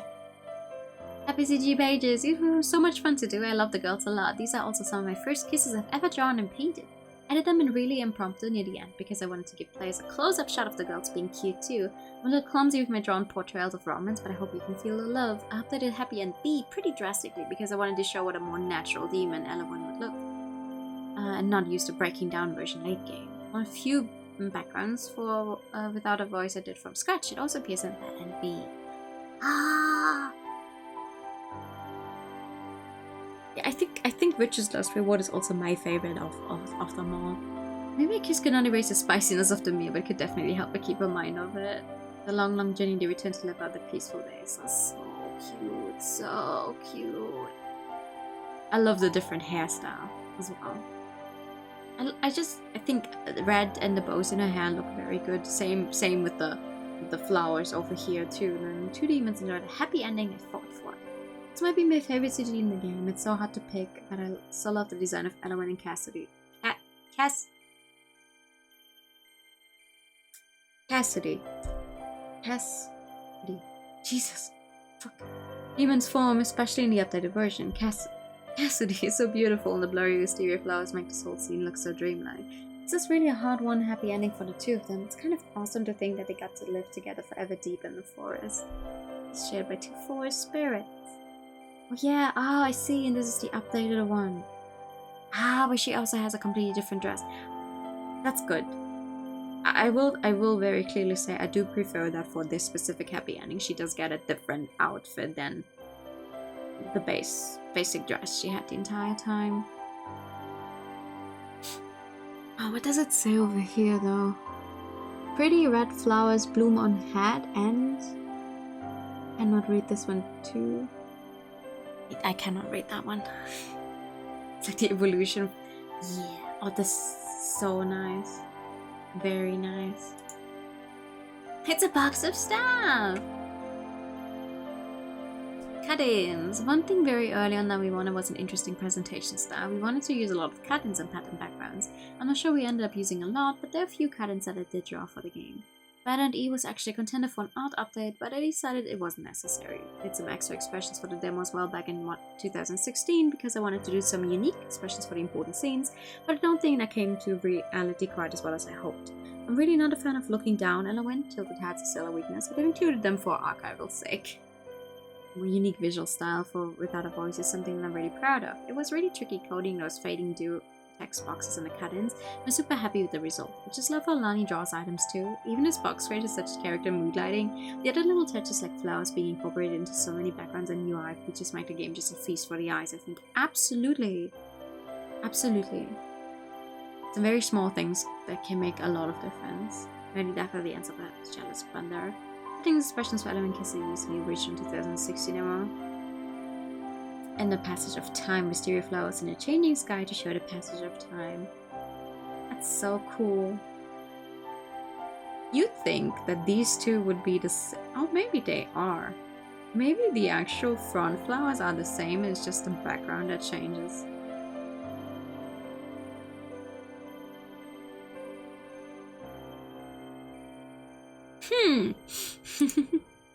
Oh, background! Got two photos meshed them up, it's a rough job, but then I added lighting effect. And after this I blurred the whole image and started painting on top of that. Yes, we love photo bashing in this house. Photo bashing, good. The backgrounds of Without a Voice were decided to be plain over stock photos and low purchase because it was originally planned to be made in 2 months for UD Game Jam 2016. In the end, the game took much longer than 2 months, but I'm still proud of the results of the background I made back in 2016. I wanted to share my process of making them here. Ah. Why? What is happening with my hair today? Short, long, short, braids. Thank you.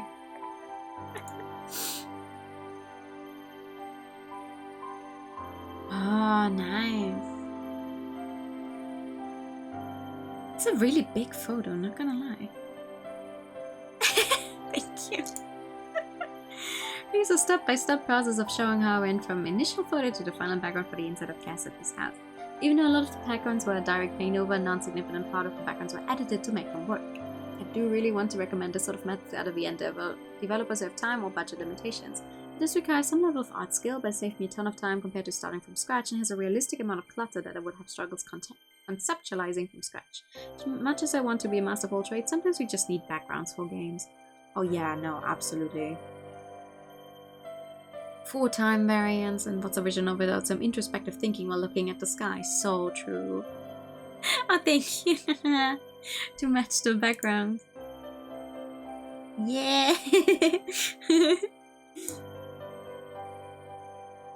No, but for real though, this is also this is the same way I see a lot of webcomic artists work, or like what I would definitely recommend a lot of webcomic artists should do is get something, get stock photos, build a fucking house in Sims. I don't care.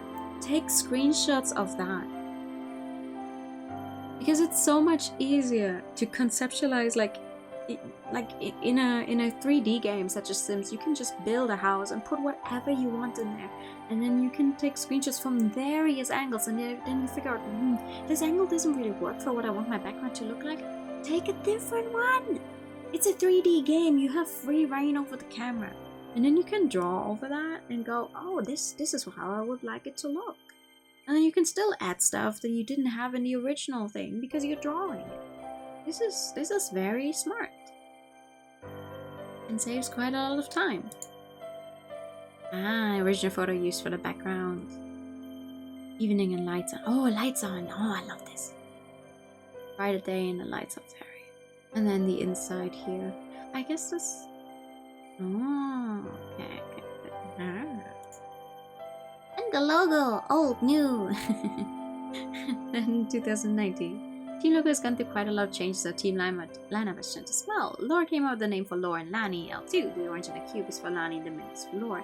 When we added like Scott to the team, it was an easy change to make it L3. A really non-insignificant amount of Without a Voice ideas came from me thinking about the game while lying in bed, and that was pretty much the same with the logo.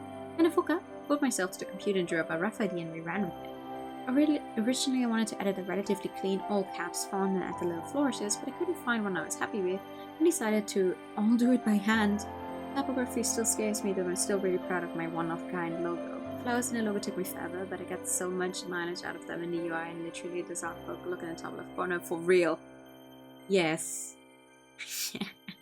Sometimes when you cannot find a font you like, you just have to try and do it by hand. Development process for the logo. Use the red lines as guidelines to keep the text even. The text and the flowers separated. The colors were adjusted to be more purple for the final. Those are some really pretty flowers. A user interface. Without a Voice, we wanted to make a presentation style that would reduce the amount of visuals hidden by a text box, as well as let have more than one line of dialogue on screen at a time. To the left was the original mock-up, and below is an in-game screenshot. Implementing the UI made me, and yes, I want to cry. Coding is always very stressful, and I always have ideas that aren't really documented and done very often that makes me suffer. In the end, I used image maps for the menus, put the text boxes in the right spot, and gave it to Lord to code. I'm so sorry, but also thank you for making my UI dreams real. Some general design choices I had that I vaguely remember. I wanted the UI to feel open and overlaid on the game, which is why I went for a transparent overlay than a new background. Quick menu is hideable. I really wanted to offer. The quick menu is hideable! That's what the tiny red part here was for. I never clicked it. I was could have done that. Good to know. I really wanted to offer text variant options since I made an option in Cerulean 2015. It's not as extensive as Heart of the Woods 2019, but because I did the without a voice UI with image maps 3 years ago, I'm a little afraid to touch it. The image flower for the game is Wisteria, and I designed the UI around it. Text boxes are custom for the characters though, featuring the character colors. The main font pairing for the game is Hollyhock and Allegra. The user interface! Heck! The user interface that got me a job at Studio Lan. Yeah, I got a job because of the interface of a game that I was working on, and New Lan releases a game before this one got released. I'm really trying, okay? I have a hard time kind of explaining my design process. In summary, I stared at PSD for a long time and kind of suffered for a week. It's gotten a bit better since I learned about outputs and generate image assets, but oh my god. Oh no! Oh no! I know nothing about, like, I can tell you if I find something aesthetically pleasing, but I know nothing about coding. I already struggle very much whenever I start to not be happy with my current schedule design anymore, and then think, oh god. But I want to keep coming up with them by myself, because I couldn't, like, I don't want to give it to someone else to do, and then I will once again become like unhappy with it. Because if I'm unhappy with it when I made it myself, I can just be unhappy with something I did, you know. Miscellaneous! Thanks for sticking around so far. In the artbook, next few pages we have miscellaneous art and stuff relating to Without a Voice from over the years. We get matching avatars on social media. Oh, those are so, oh, these are adorable. I feel like I've seen this specific piece of art before. I couldn't place it. For Dorco and scripting, Daisy made cheat sheets of the character sprites looking like this to make scripting a lot easier. We made them for Without a Voice as well. It helps not having to flip through the PSD when coding expressions. Brought this idea to the Woods dev team as well, so here's cheat sheets for them too. Put expressions with one part at a time, so I would do all the eyes for a scene and then the mouth and so on and so forth. The visual novel does, those are so handy. That makes sense. Yes, absolutely. That makes a lot of sense. Old draft of Bad and Seed I wanted to make into a key visual novel. Wait, Bad and Sea is which one? Hold on. Bad and Sea was Ash to Ash. Rough sketch from a Nose Tea cover idea. I actually made a bunch of self-indulgent Without a Voice merch from acrylic keychains to animal. Oh, nice. That's the fun part. If you create something, you can just make merch for it yourself. You can just go and make merch for yourself. You can just go, I want this. Ooh. 11 doodle page +1 Cassidy. I never ended up finishing any of these. Oh. Another OST cover idea. Women's music is so beautiful. I want to make a version of her logo to fit Without a Voice a little more. Please look up Exile music. Oh, so cute. Art style is sort of all over the place. I kept it in check for the game itself, at least. She is giving me, but because of how the flowers are drawn here, she reminds me of a sheep. Like, because of the big flowy hair, and then like these are sheep's horns. Closing! It's dizzying thinking about how much life has changed from when I started working on this game now. I'm practically a whole different person. Is this how Cassidy felt at the end of her journey? Without a Voice has always been such an important project to me. In the design document, the themes I wanted the story to have are sacrifice, obsessive love, and expectations versus reality. A little self-indulgent, yes. The game's come a long way from the dark fantasy Yuri based on the Little Mermaid that I originally brainstormed. Even though none of us are princesses living in the woods waiting for a beautiful, mysterious tree woman to come our way, probably. I hope everyone who plays Without a Voice can relate at least a little bit to our girls. I've come to love Cassidy and Elowen so much, and I think we've created something really special. Thank you for patiently waiting for us to finish. Thanks to our beta testers for that wild testing session. Getting all the endings is no joke, and thank you to Lani and Lyska for being my rocks. See you again someday. Thank you for reading so far. I'm really getting pretty emotional thinking about how the end of this journey is nearly over. I just finished putting expressions into the ending today. The gallery is functional, there's a title screen Easter egg, try hitting the O with that, Without a Voice logo and a title screen if you get the endings. And most importantly, the game is done. It's not very long, but I hope you enjoyed this little game of ours. I hope you come to love our girls as much as I do. Thank you so much for the people that have been waiting for so long, for the people who find out about this in the future, and I hope you'll be there for my next game. See you next time. I love you all. Hope you can all find your own happiness. Oh, that's very sweet. That is very nice. Thank you. So, and there's also the after stories that you get with specifically the DLC that gives you access to the art book in the first place, and these take place after a few specific endings, which means let me scooch over real quick.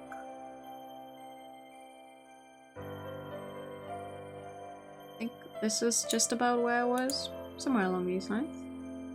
This one is specifically after the eating your heart out. Let me see. Dear one, thou must not trust humans. Mirthful and kind they may seem, yes, but when it suits them, they will change without warning. Love a creature who knows not the heaviness of time, 'tis pure folly. So spoke the queen of the forest once. When she elucidated in such fashion, all 5 or so scores of her daughters would listen with rapt attention. The queen was known for her wisdom, so deep were her roots buried in the ground that she seemed inseparable from the earth itself.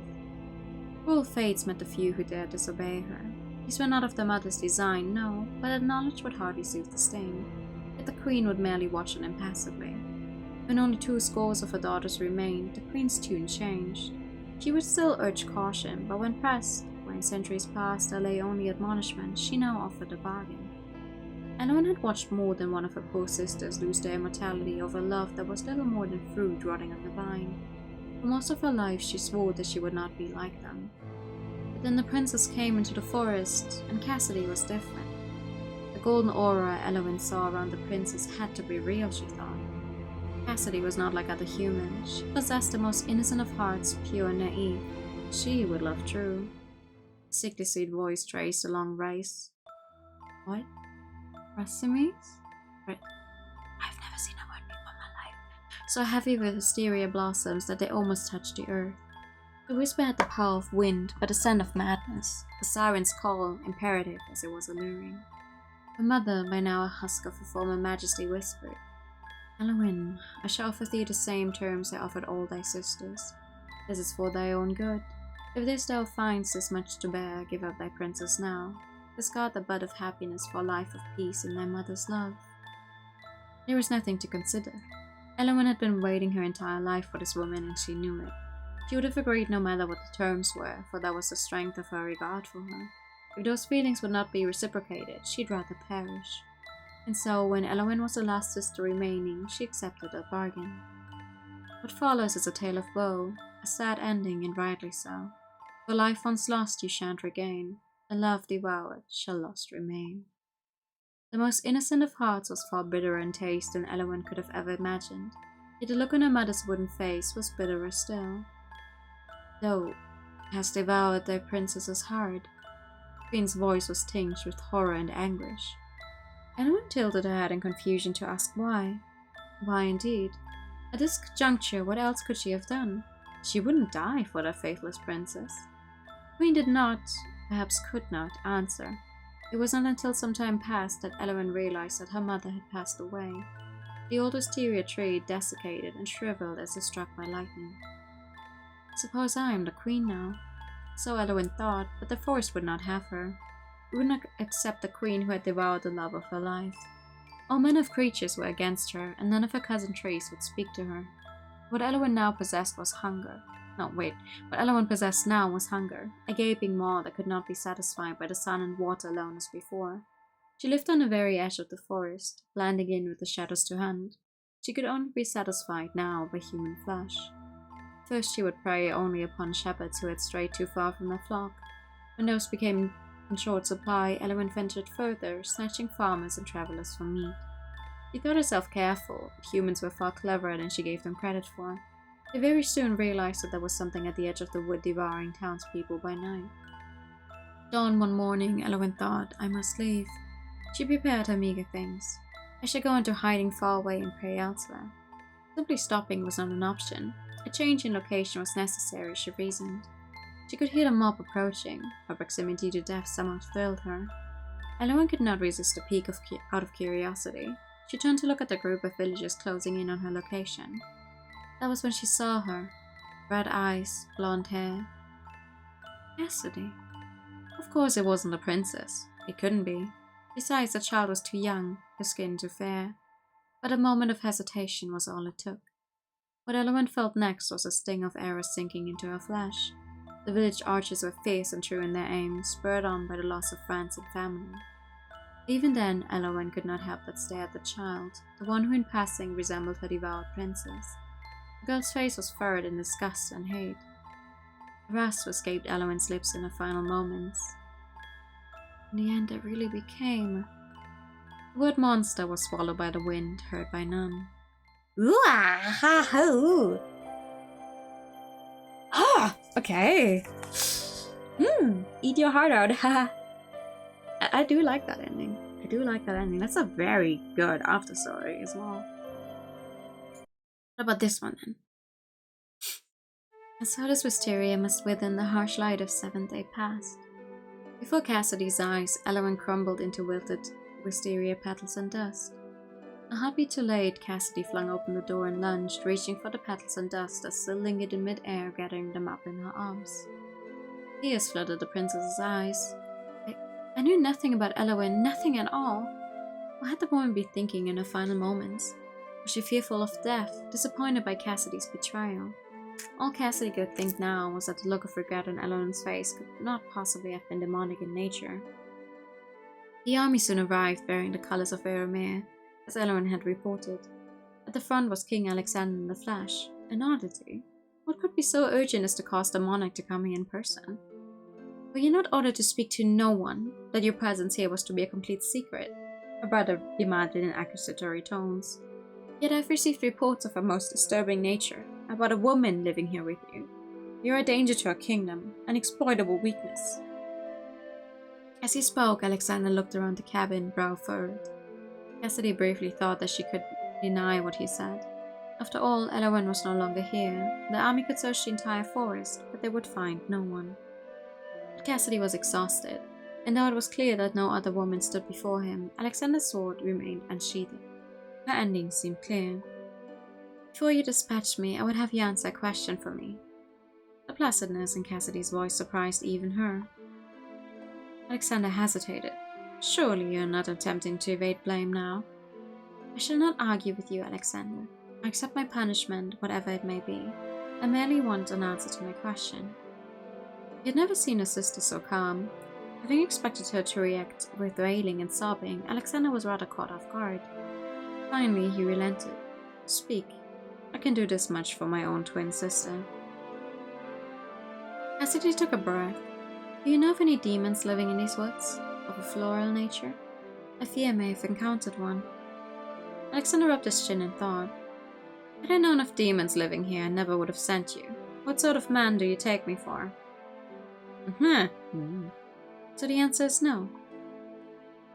Frankly, the premise makes no sense. From what is recorded in text, demons are born from negative emotions and are at odds with the powers of nature. If such a being came from flowers, they would most likely be some sort of spirit, most likely benevolent. Cassidy's heart dropped. I see. To be sure, I'm no expert in such matters. It is all hearsay, as far as I'm concerned. Is this really your final request, sister? Yes, I'm perfectly satisfied. She had completely misjudged Elowen after all. The woman had been no demon or monster, but a kind spirit who had loved her, and the princess had repaid that love with mockery and the cruelest death. Cassidy no longer cared to hear about what her brother would now do to her, the so-called exploitable weakness of Vermeer. She sat down and closed her eyes, ready to accept her fate. If there was an afterlife that accepted both humans and spirits, perhaps she could meet Elowen again and apologize. Cassidy could feel cold steel at her neck. My thanks for finally doing something good for our country, he said. I'm dying for love of a woman, not love of country. She heard him intake a hiss of air, and then she heard nothing more. Wow.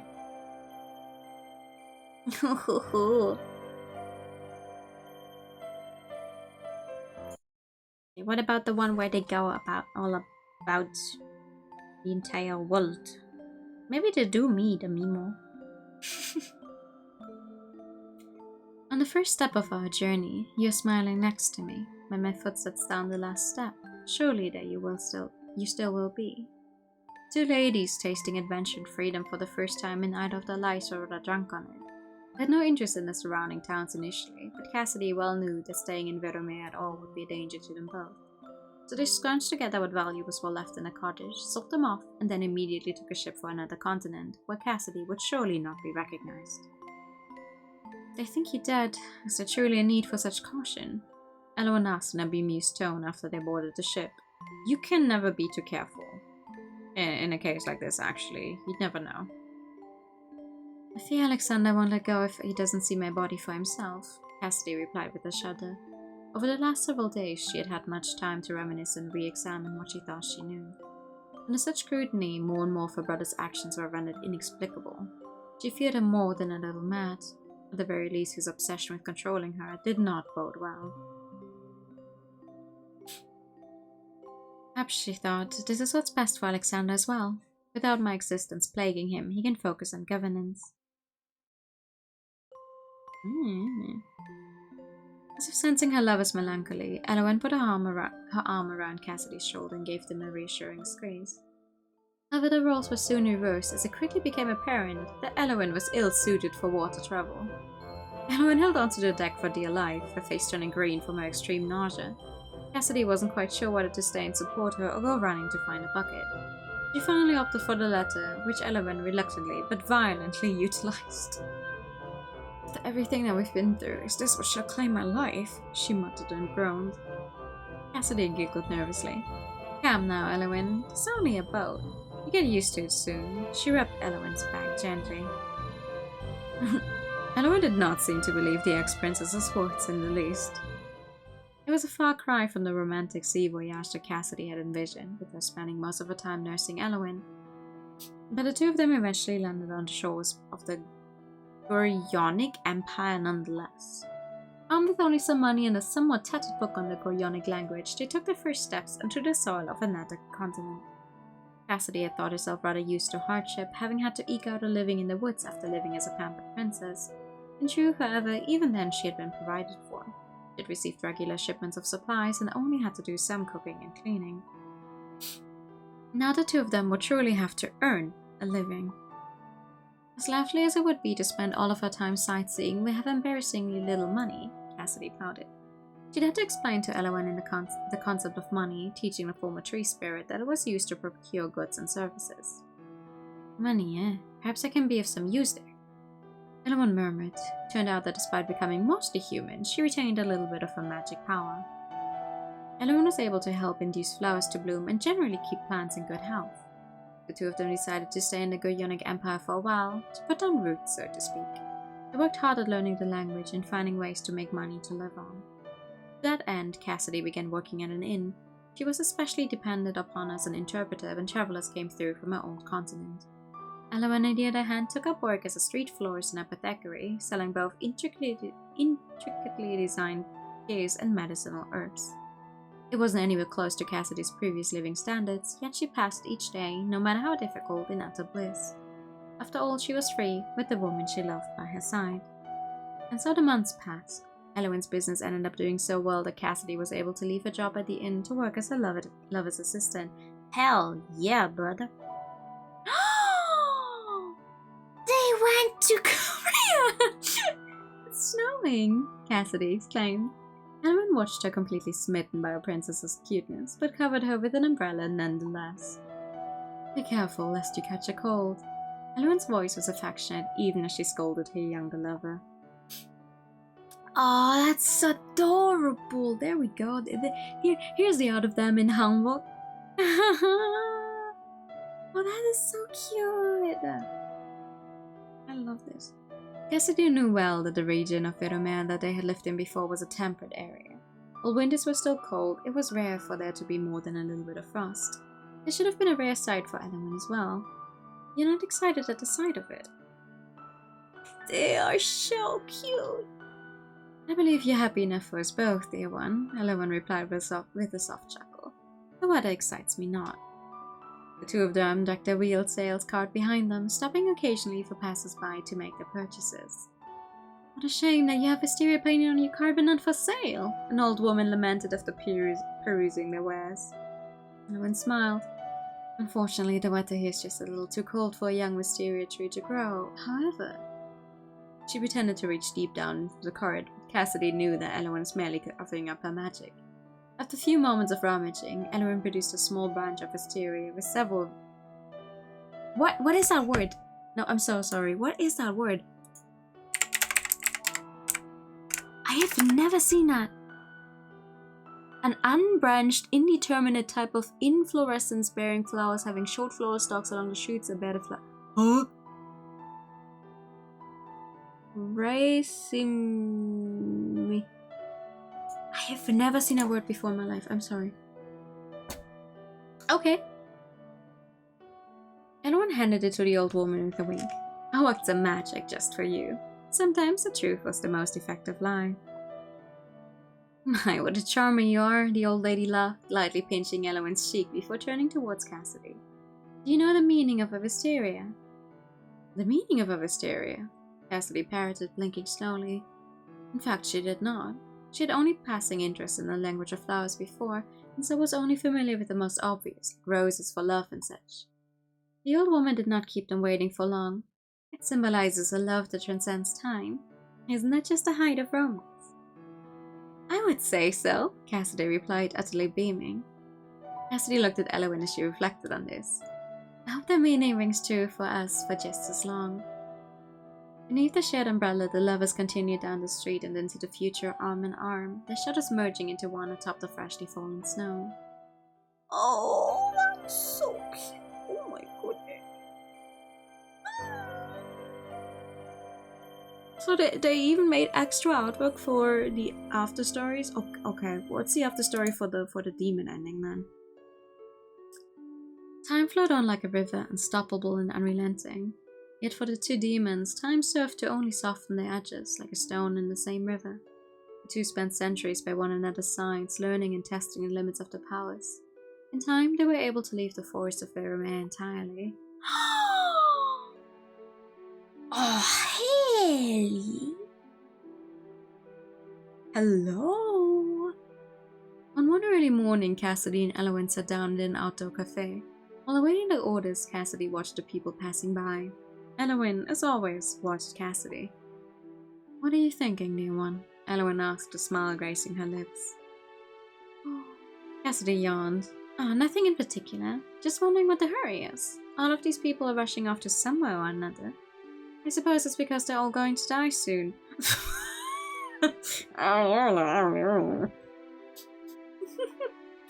That's rather bleak. Elowen raised an eyebrow, but just then the drinks arrived. Elowen took a long sip, severing the lightly bitter taste of the espresso in her mouth. She, for one, always marveled at human ingenuity. It was a long while before Cassidy picked up the thread of the conversation once more, giggling as she recalled her words. I didn't mean to sound bleak. I guess I just pity them. After all, you and I have all the time in the world to go wherever we wish. I hope in some other game they just show up as some background characters somewhere. Like, just hanging out in the background going like, oh! So long as there's a forest nearby, of course. Elowen retorted with a smile. Despite all the power they now possessed, the two of them still had to periodically recharge their energy in the forest, lest they regain all their demonic features. While it wasn't the worst thing that could happen, it did prove inconvenient for blending in amongst humans. Ingenuity. Okay, ingenuity. Okay, I'll try. Well, I have little interest in traversing any the deserts anyways. It's of no loss to me, my love. Cassidy shrugged. The two women chatted about this and that as they drank their coffees. Even after so many hundreds of years, the two had much to share with one another. It seemed their conversations would never dry up. During a short lull in their discussion, Elowen took a moment to scroll through the local news on her phone. They had only been in the city for a few days, but it seemed familiar somehow. Oh, no wonder. What is it, Elowen? Oh, the wrong voices. The city we're in. It used to be the capital of Vermeer some 400 years or so ago. The museum is doing a special exhibit about it. Cassidy's perfect brow furrowed. Vermeer? She considered the word for a few moments before realization dawned. Vermeer, really? Elowen chuckled. Don't tell me you forgot about the little kingdom you used to be the princess of. It's just been so long since I even thought about it. I put the place completely out of my mind. Cassidy replied with a pout. Goodness, has it really been so long since my little kingdom fell? She and Elowen had let Alexander return alive all those years ago, but she heard later that the experience left him a broken man. He'd ended up having to adopt a distant relative to make his heir. Still, the line of succession for Veromir continued unimpeded for quite a while after that. All kingdoms one day fall, however, and Veromir was no exception. Curiosity blooming in her more usually apathetic heart, Cassidy browsed current information on Veromir on her own phone, scrolling through the text to soak in a summation of its several most recent centuries of history.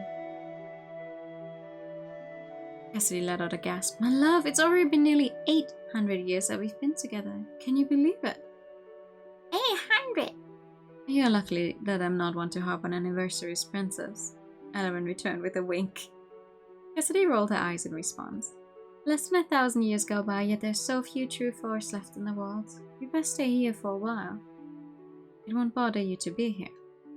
Come on, I'm hardly petty enough to be made uncomfortable by something that happened more than half a millennium ago. Cassidy shook her head in exasperation. Yes, I can be petty enough for us both.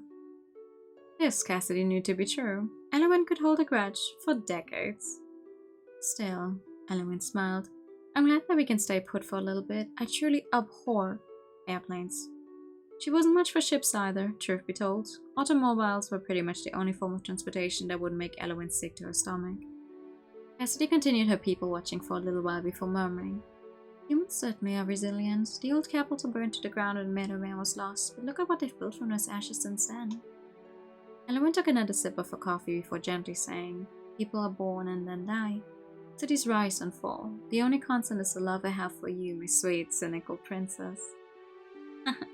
That may be, but I believe your gift for cheap flattery is just as constant, Elowen. Despite saying this, Cassidy leaned in and packed a kiss on Elowen's lips. Soon enough, the food arrived, the waiter apologizing profusely for the long wait, and they dug in with relish. Just another day, ordinary as the hundreds of thousands that came before, filled as always with love and light. Aww. Said your love was as a flame, warm and dazzling, burning bright. For my own love, the moon I claim, which watches over you day and night. that's so sweet. Oh, these after stories are so nice. Listen, I'm a sucker for an art book that gives me some extra information, but even more I'm a sucker for extra stories that take place after endings where they just give you a little more of the life these characters have after the initial ending. This is so sweet. Hello.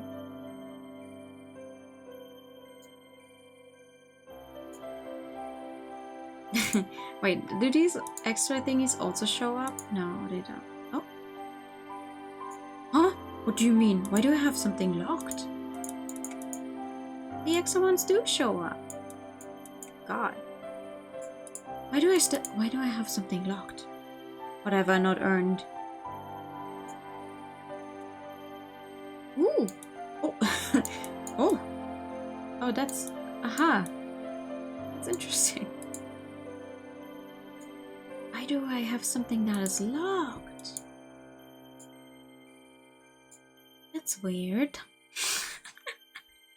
What have I not done? Oh no, what have I not done? Yeah, hear the voices.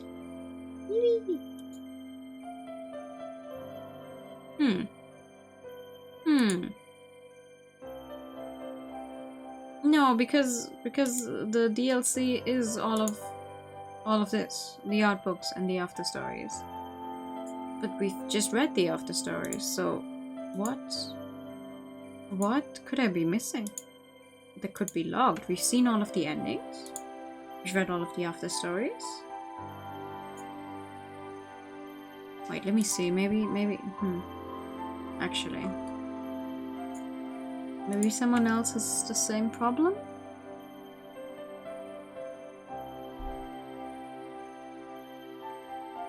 Well, there's no one who's posted about it in the discussions, at least.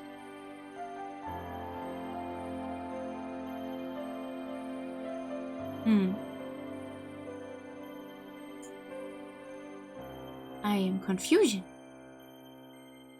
Look at the guides. In the art book?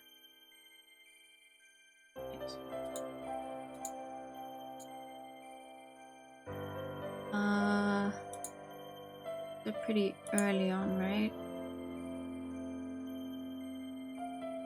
Truly free, together we are eternal. Dining as lovers do, double thorn, ash to ash, too late in yours.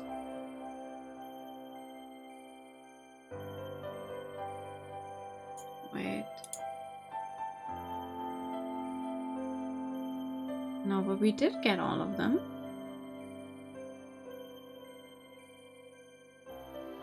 We did get all of the endings, though. I mean, I have all of the achievements for all of the endings.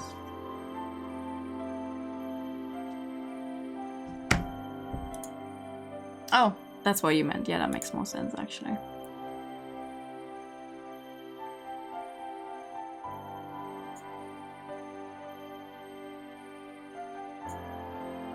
But that's the ending guide I've already used.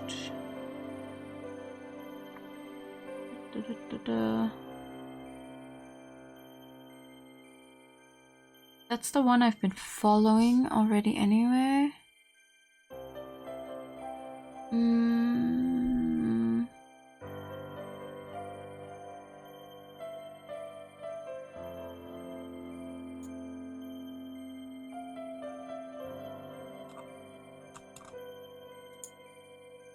Is there another guide that I'm just not seeing?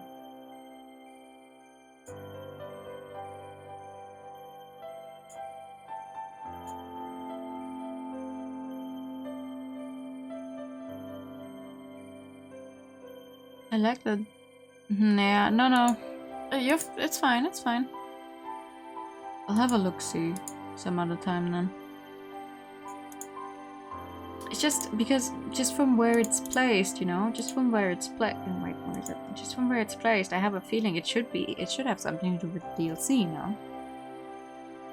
Because this is clearly, it's placed right after one of the after story artworks.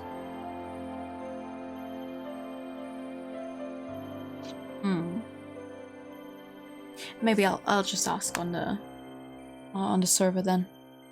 If anyone has an idea what I'm missing here. But this is nice.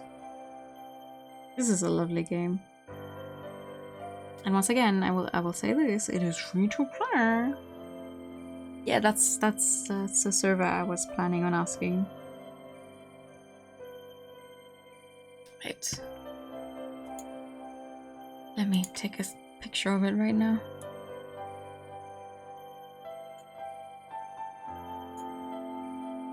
Let me take a screenshot so I can remember to ask later.